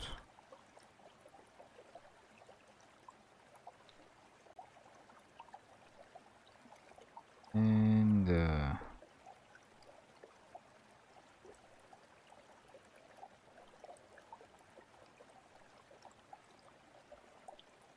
is this necessary? No. It's not necessary. We process the input. We clear.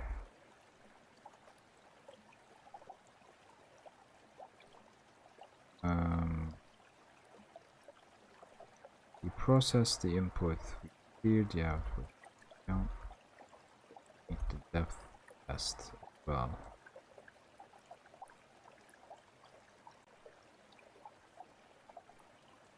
Because we are already calling it somewhere around here, yes.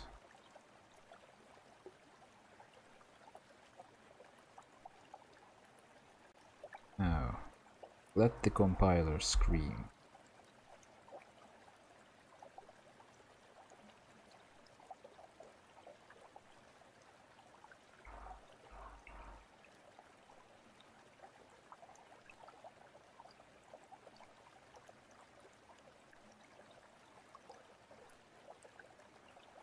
Alright, and perspective. Le prix solidaire chez U, I c'est really quoi? don't C'est like un- these guys.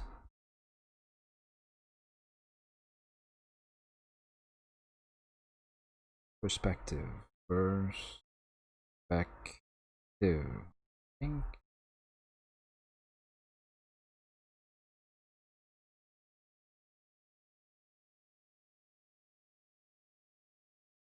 Yeah, it seems like it's right one.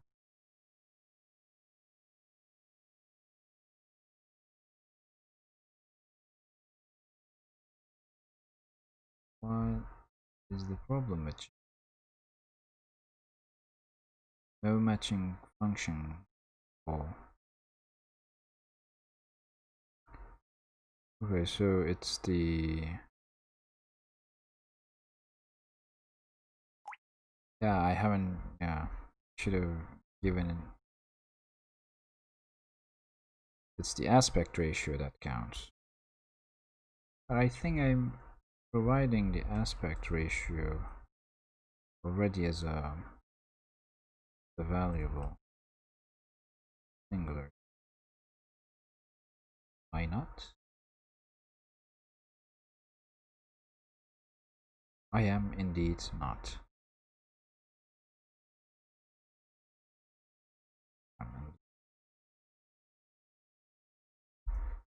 Well,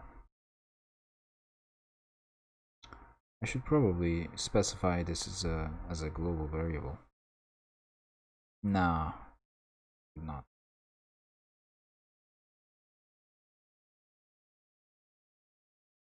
Orthographic.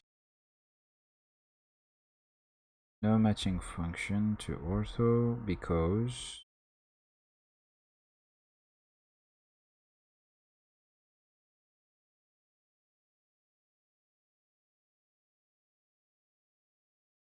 it's sensible to floating points. Might that be it?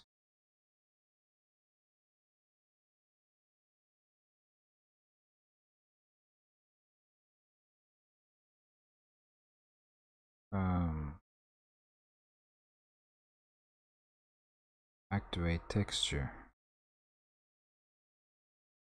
Gradients.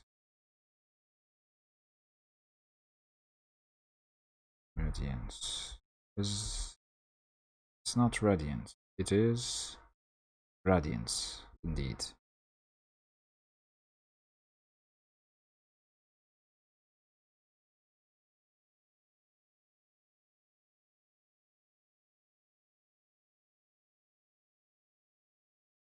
When we're rotating,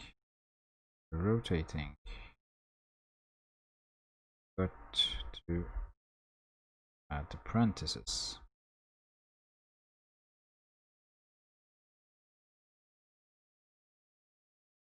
And for it's not activate texture, it's active texture. As you can guess, I'm not using any IntelliSense engine or something like that. It's probably the problem here.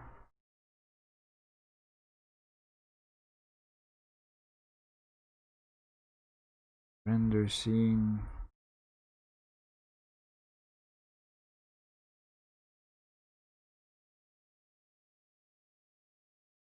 And it's done. It compiles. It's not done. It compiles. Now we're going to debug the shaders as well. I have a lot of I've written extensively in the project. I'm covering a lot of topics in OpenGL in the project, FBOs or geometry shaders, whatever you want. So if you're really interested in OpenGL programming, I suggest checking out the repository in the description link. Shadow map out. it says there has been an error in compilation shaders. Let's see what are them. Implicit cast from int in the fragment shader.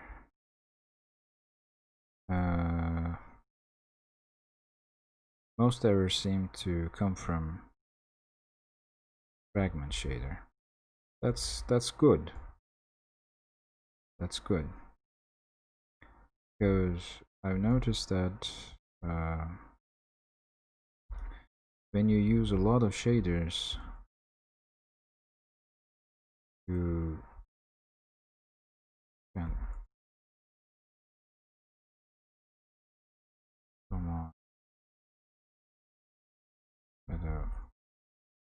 You tend to keep. You should keep track of which variables are used in which shaders, or produce better error messages specifying the path of the shader and all that. What was the error? Line here. No, this is not the error. This is an error. 48. Okay, let's do this int.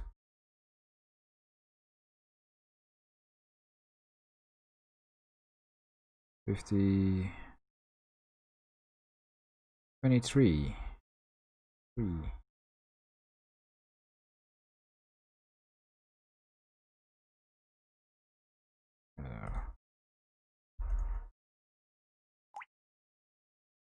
Now let's see.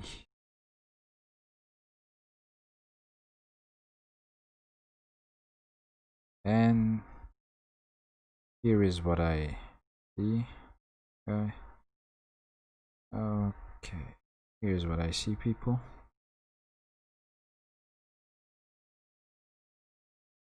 Here you go. So this is not very good.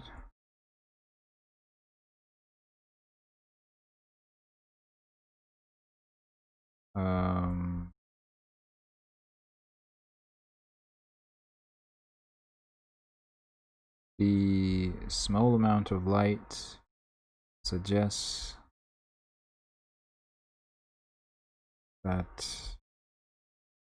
So the good thing is that we have something. We can see something, which is not always the case. The bad thing, though, is that we can't really see the light or see the lamp or anything that goes with it. Let me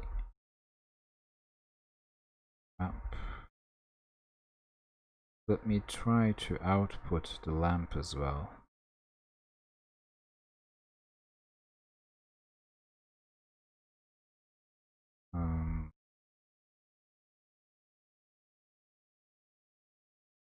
So in the scene, let's render. Let's write a lamp shader.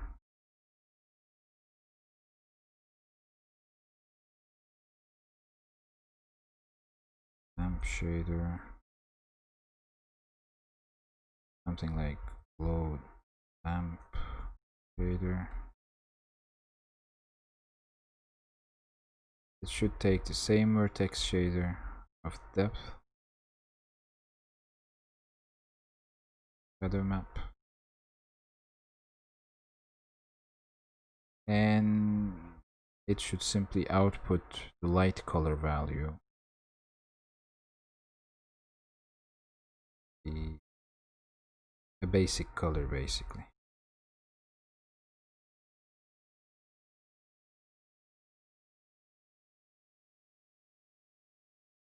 Media, shaders, shadow map.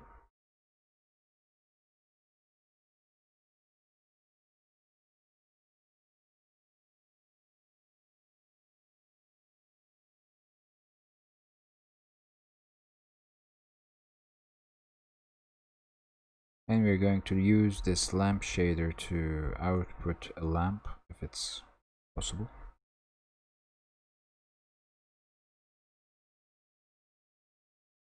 After the scene has been drawn.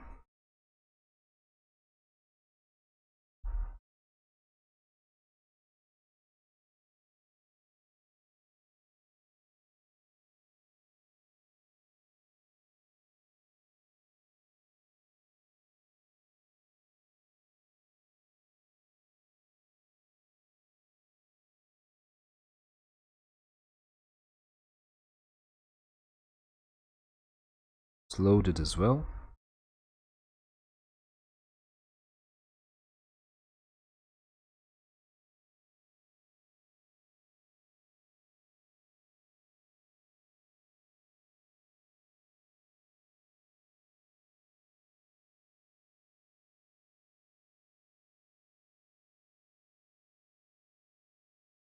And basically, let's render lamp.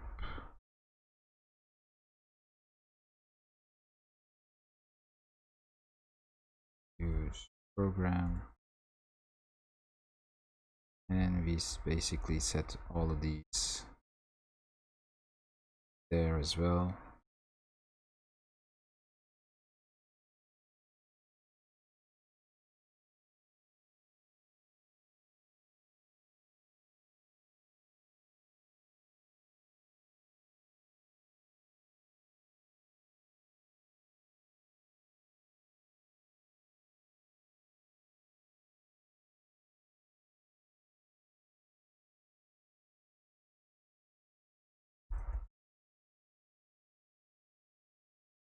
Then we render lamp, hoping that it's going to work out. If this doesn't work out, I will I just want to see the lamp. That's the thing. This was not what I expected. I have a huge triangle in the middle of the screen. This was not what I expected. Thank you.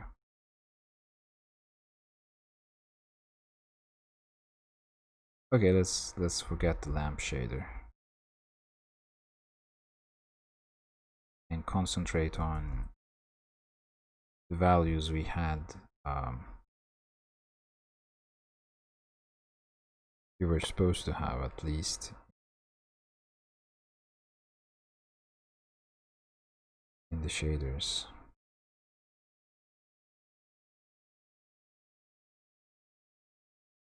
So shadow map.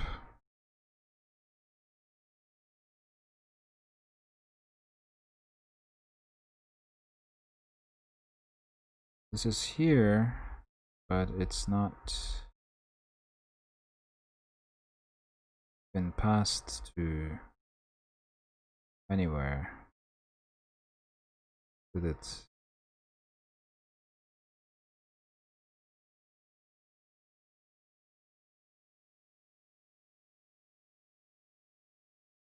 Yeah, in the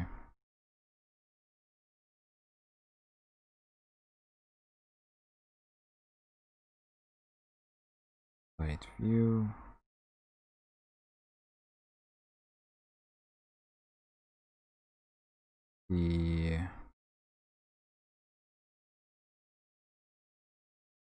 Let's see what happens if we augment the light intensity in the shader, but we're not visualizing the textures. That's the problem. We're not visualizing the stone textures. However, if we increase the light intensity to something like this, and this to 64, for example,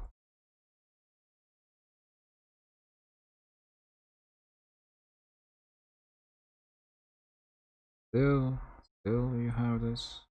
build a triangle.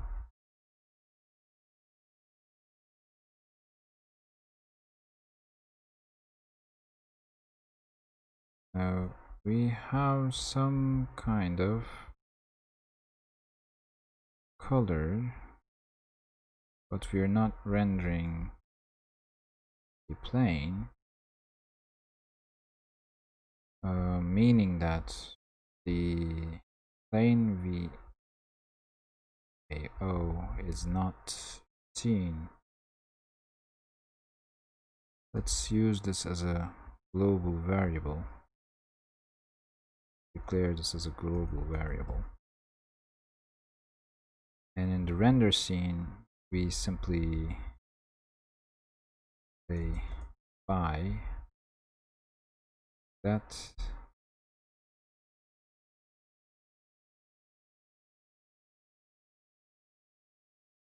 now let's see, we're not activating the plane VEO, the render scene, I think.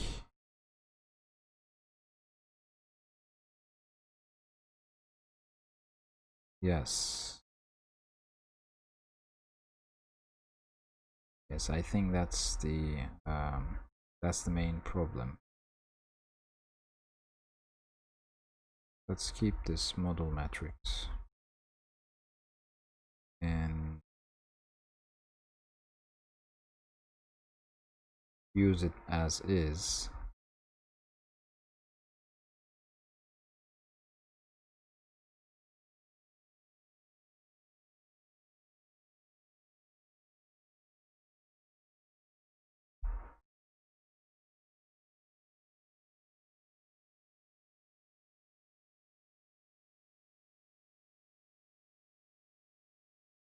Draw arrays, equals 0.6.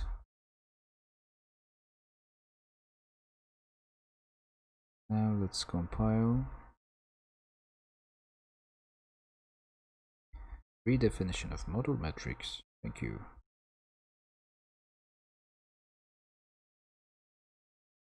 Now, oh, come on now. Okay. Don't you worry. I'm going to keep the model metric.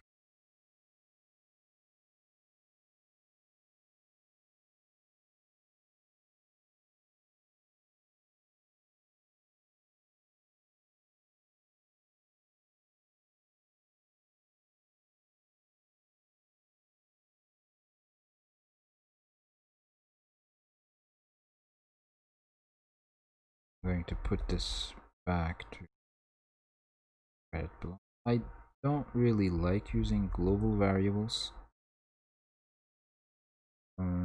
so I try to pass them as references. Okay, this is way better. This is way better.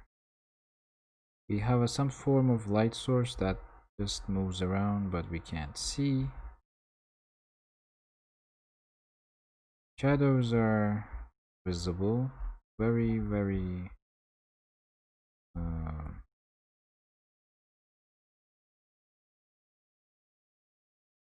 without seeing the light source, it's quite difficult to evaluate if what we're doing is good or not. So I can see like vague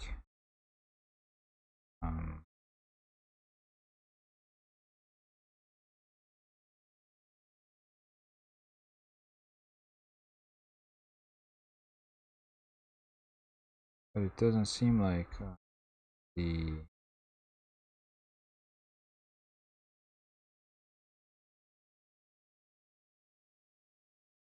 okay, let's activate the textures there as well before drawing the scenes.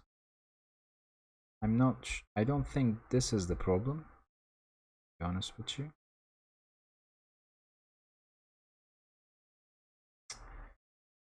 I really don't think this is the problem. But let me try to render these cues with the with the render cube function of the learn OpenGL. I was using my own functions, but that there might be problems with my shader pointer. I'd like to try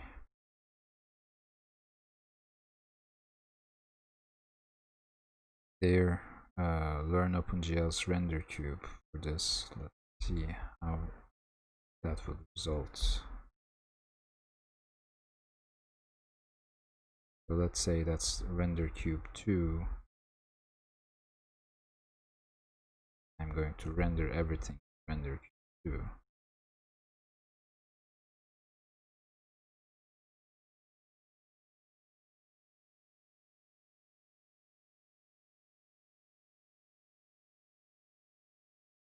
2. Okay. Let's see. You didn't like the render cube 2. Yeah, I should have forward declared it.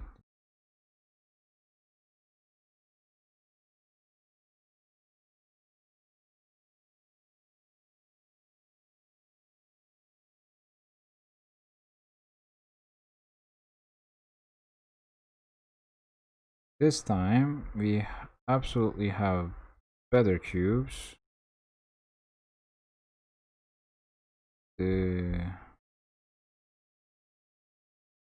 I do want to see a light object, that's for sure.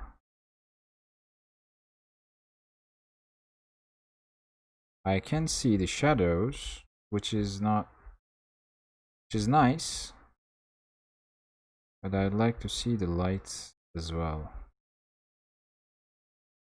So let's write a very small lamp shader, and I think I already have one. Let me see. I have a vertex shader from which I can develop stuff. Okay. Media shaders, shadow map. Let's say lamp, and 20 seconds for the eyes. We're about to finish. Then the shadow mapping would be done.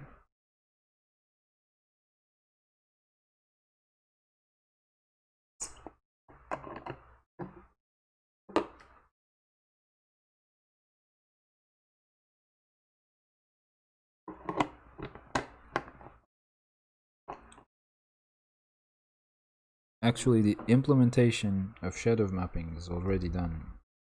I just want to have better lights.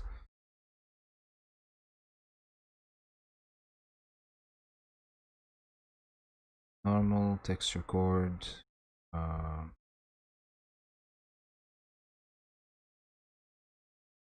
Thing would need all this.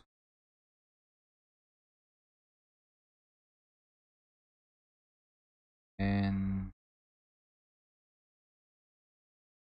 who cares? Who cares? Just needs actually a position.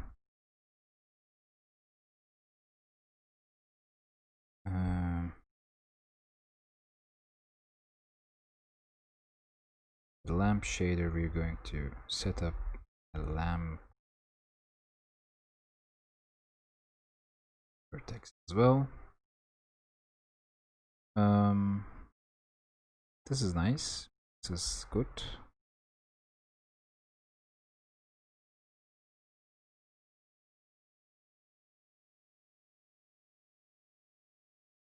So I'm going to, in order to use the same render cube function for rendering the lamp as well, I'm going to use the same element from the array of cube, array that structures the cube.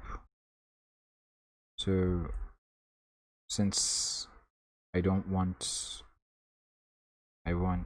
the shader to be compatible with the render cube function,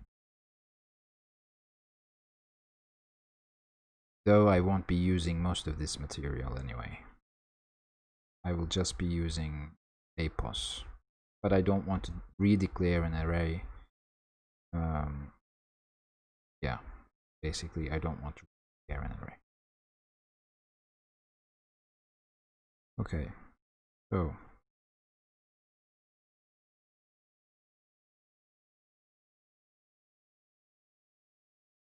at the very least, let us render the lamp as well. Once the scene is rendered,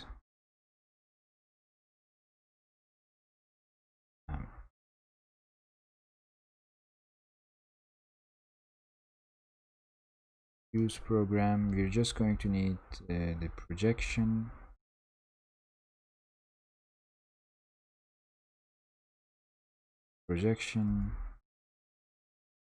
view, and a model matrix, which we can declare as here. Okay.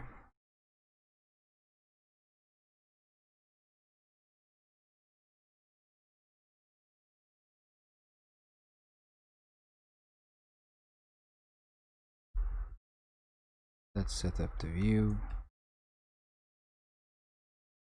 Let's set up the projection. And this should be it, I think. Right. Density. Let me see what's inside the basic color.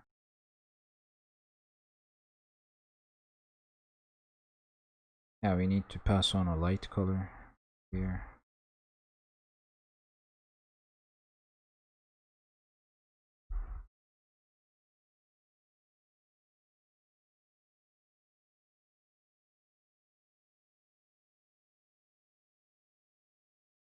I'll be just using a white light. It would be better if we can declare a light intensity.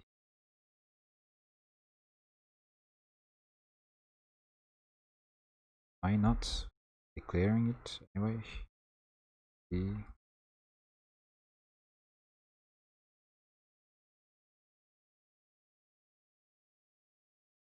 Okay, I am declaring it anyway.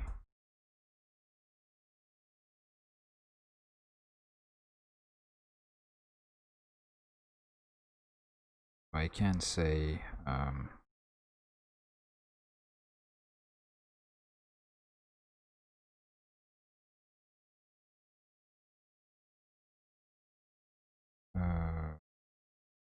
I can use here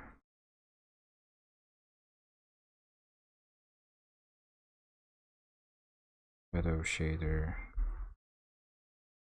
light density, light density, light color is light density. Hopefully this thing would compile and we're going to have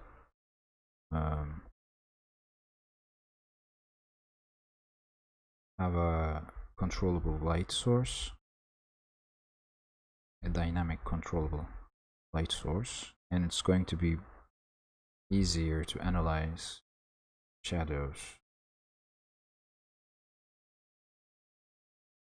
Still don't have that, which is quite the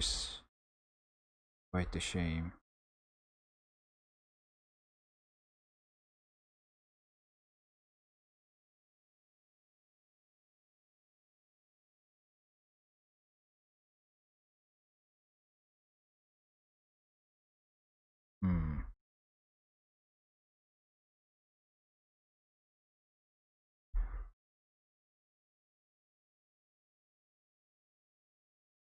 No, it's quite far away and becomes almost like a directional light.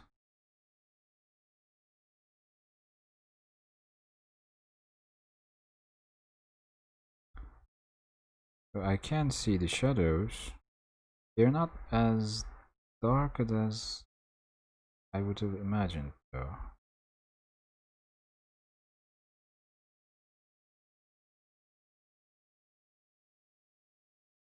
But they exist. They are certainly quite soft. They exist. Okay, so the basic idea of shadow mapping is this then. Let us say this is it. At least we can observe the shadows. They're a little too soft. I want to decrease the ambient coefficient and decrease the shiny value as well.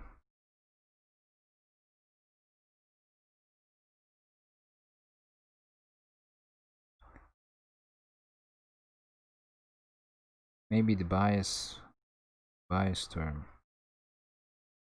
can be decreased as well. Well, let's see what here.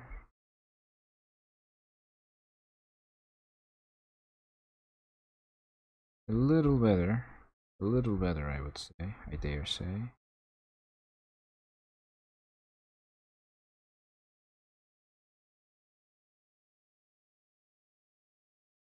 Okay, I would say I would have loved to see the cube map. So lamp shader, we set the lamp and we now should render the cube in order to see it.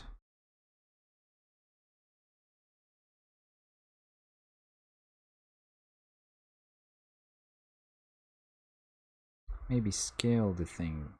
Well, scaling would be a good idea.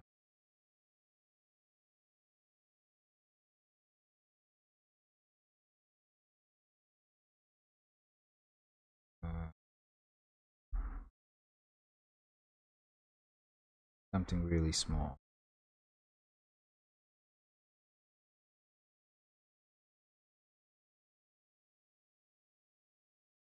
No.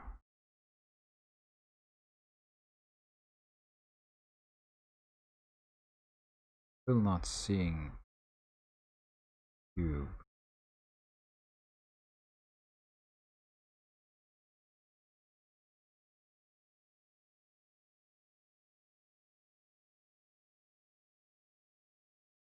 Hmm.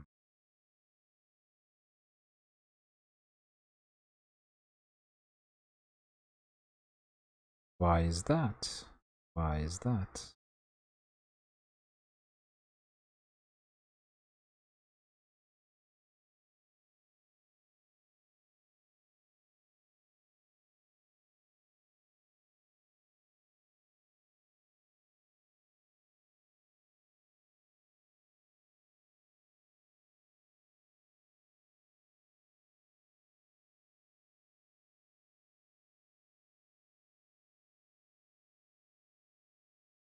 Let's deactivate the textures.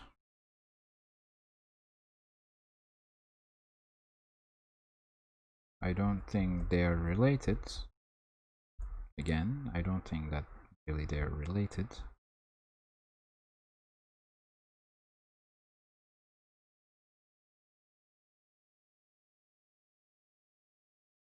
So let's see.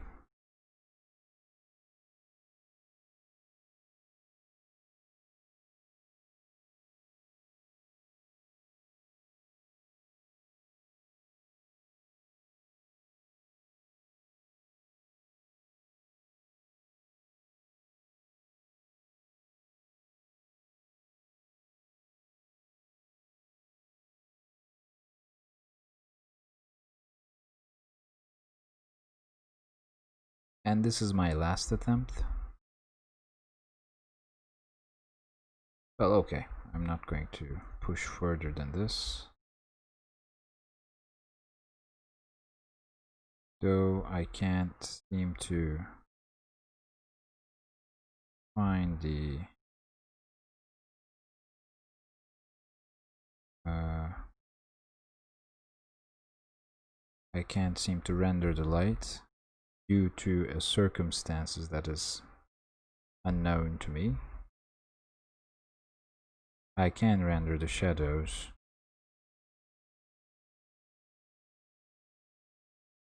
It's nice. Let's change the number of samples.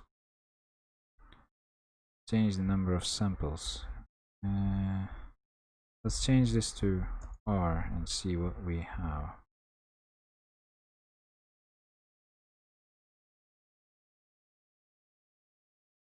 Not a lot of change.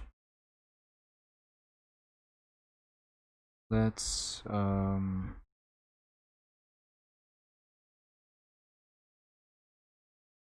change this 9 to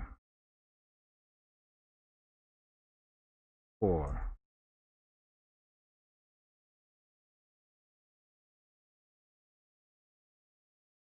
So we have more defined shadows that way. Let's but there are weird after effects. Let's change this perspective thing. For instance, shader.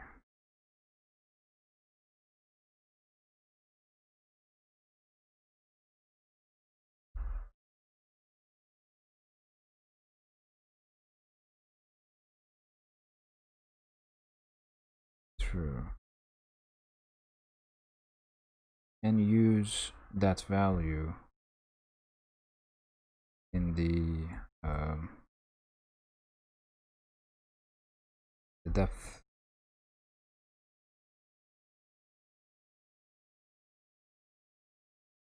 Was it the fragment? Wasn't that as well? Shadow.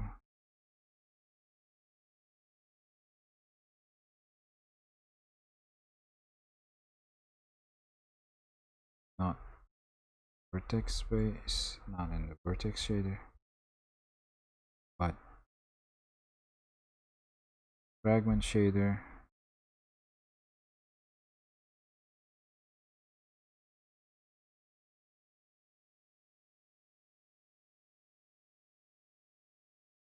Let's use an, well, okay. Let's use a perspective projection of light and see what it gives.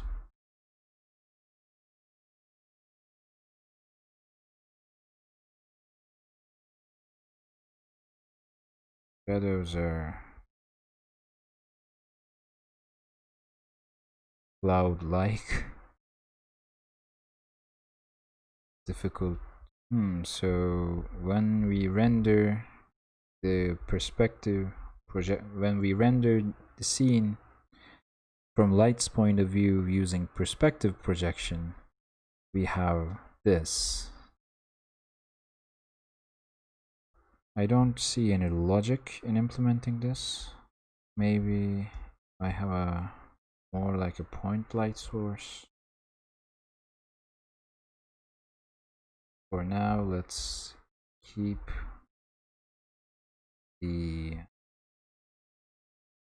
this perspective false.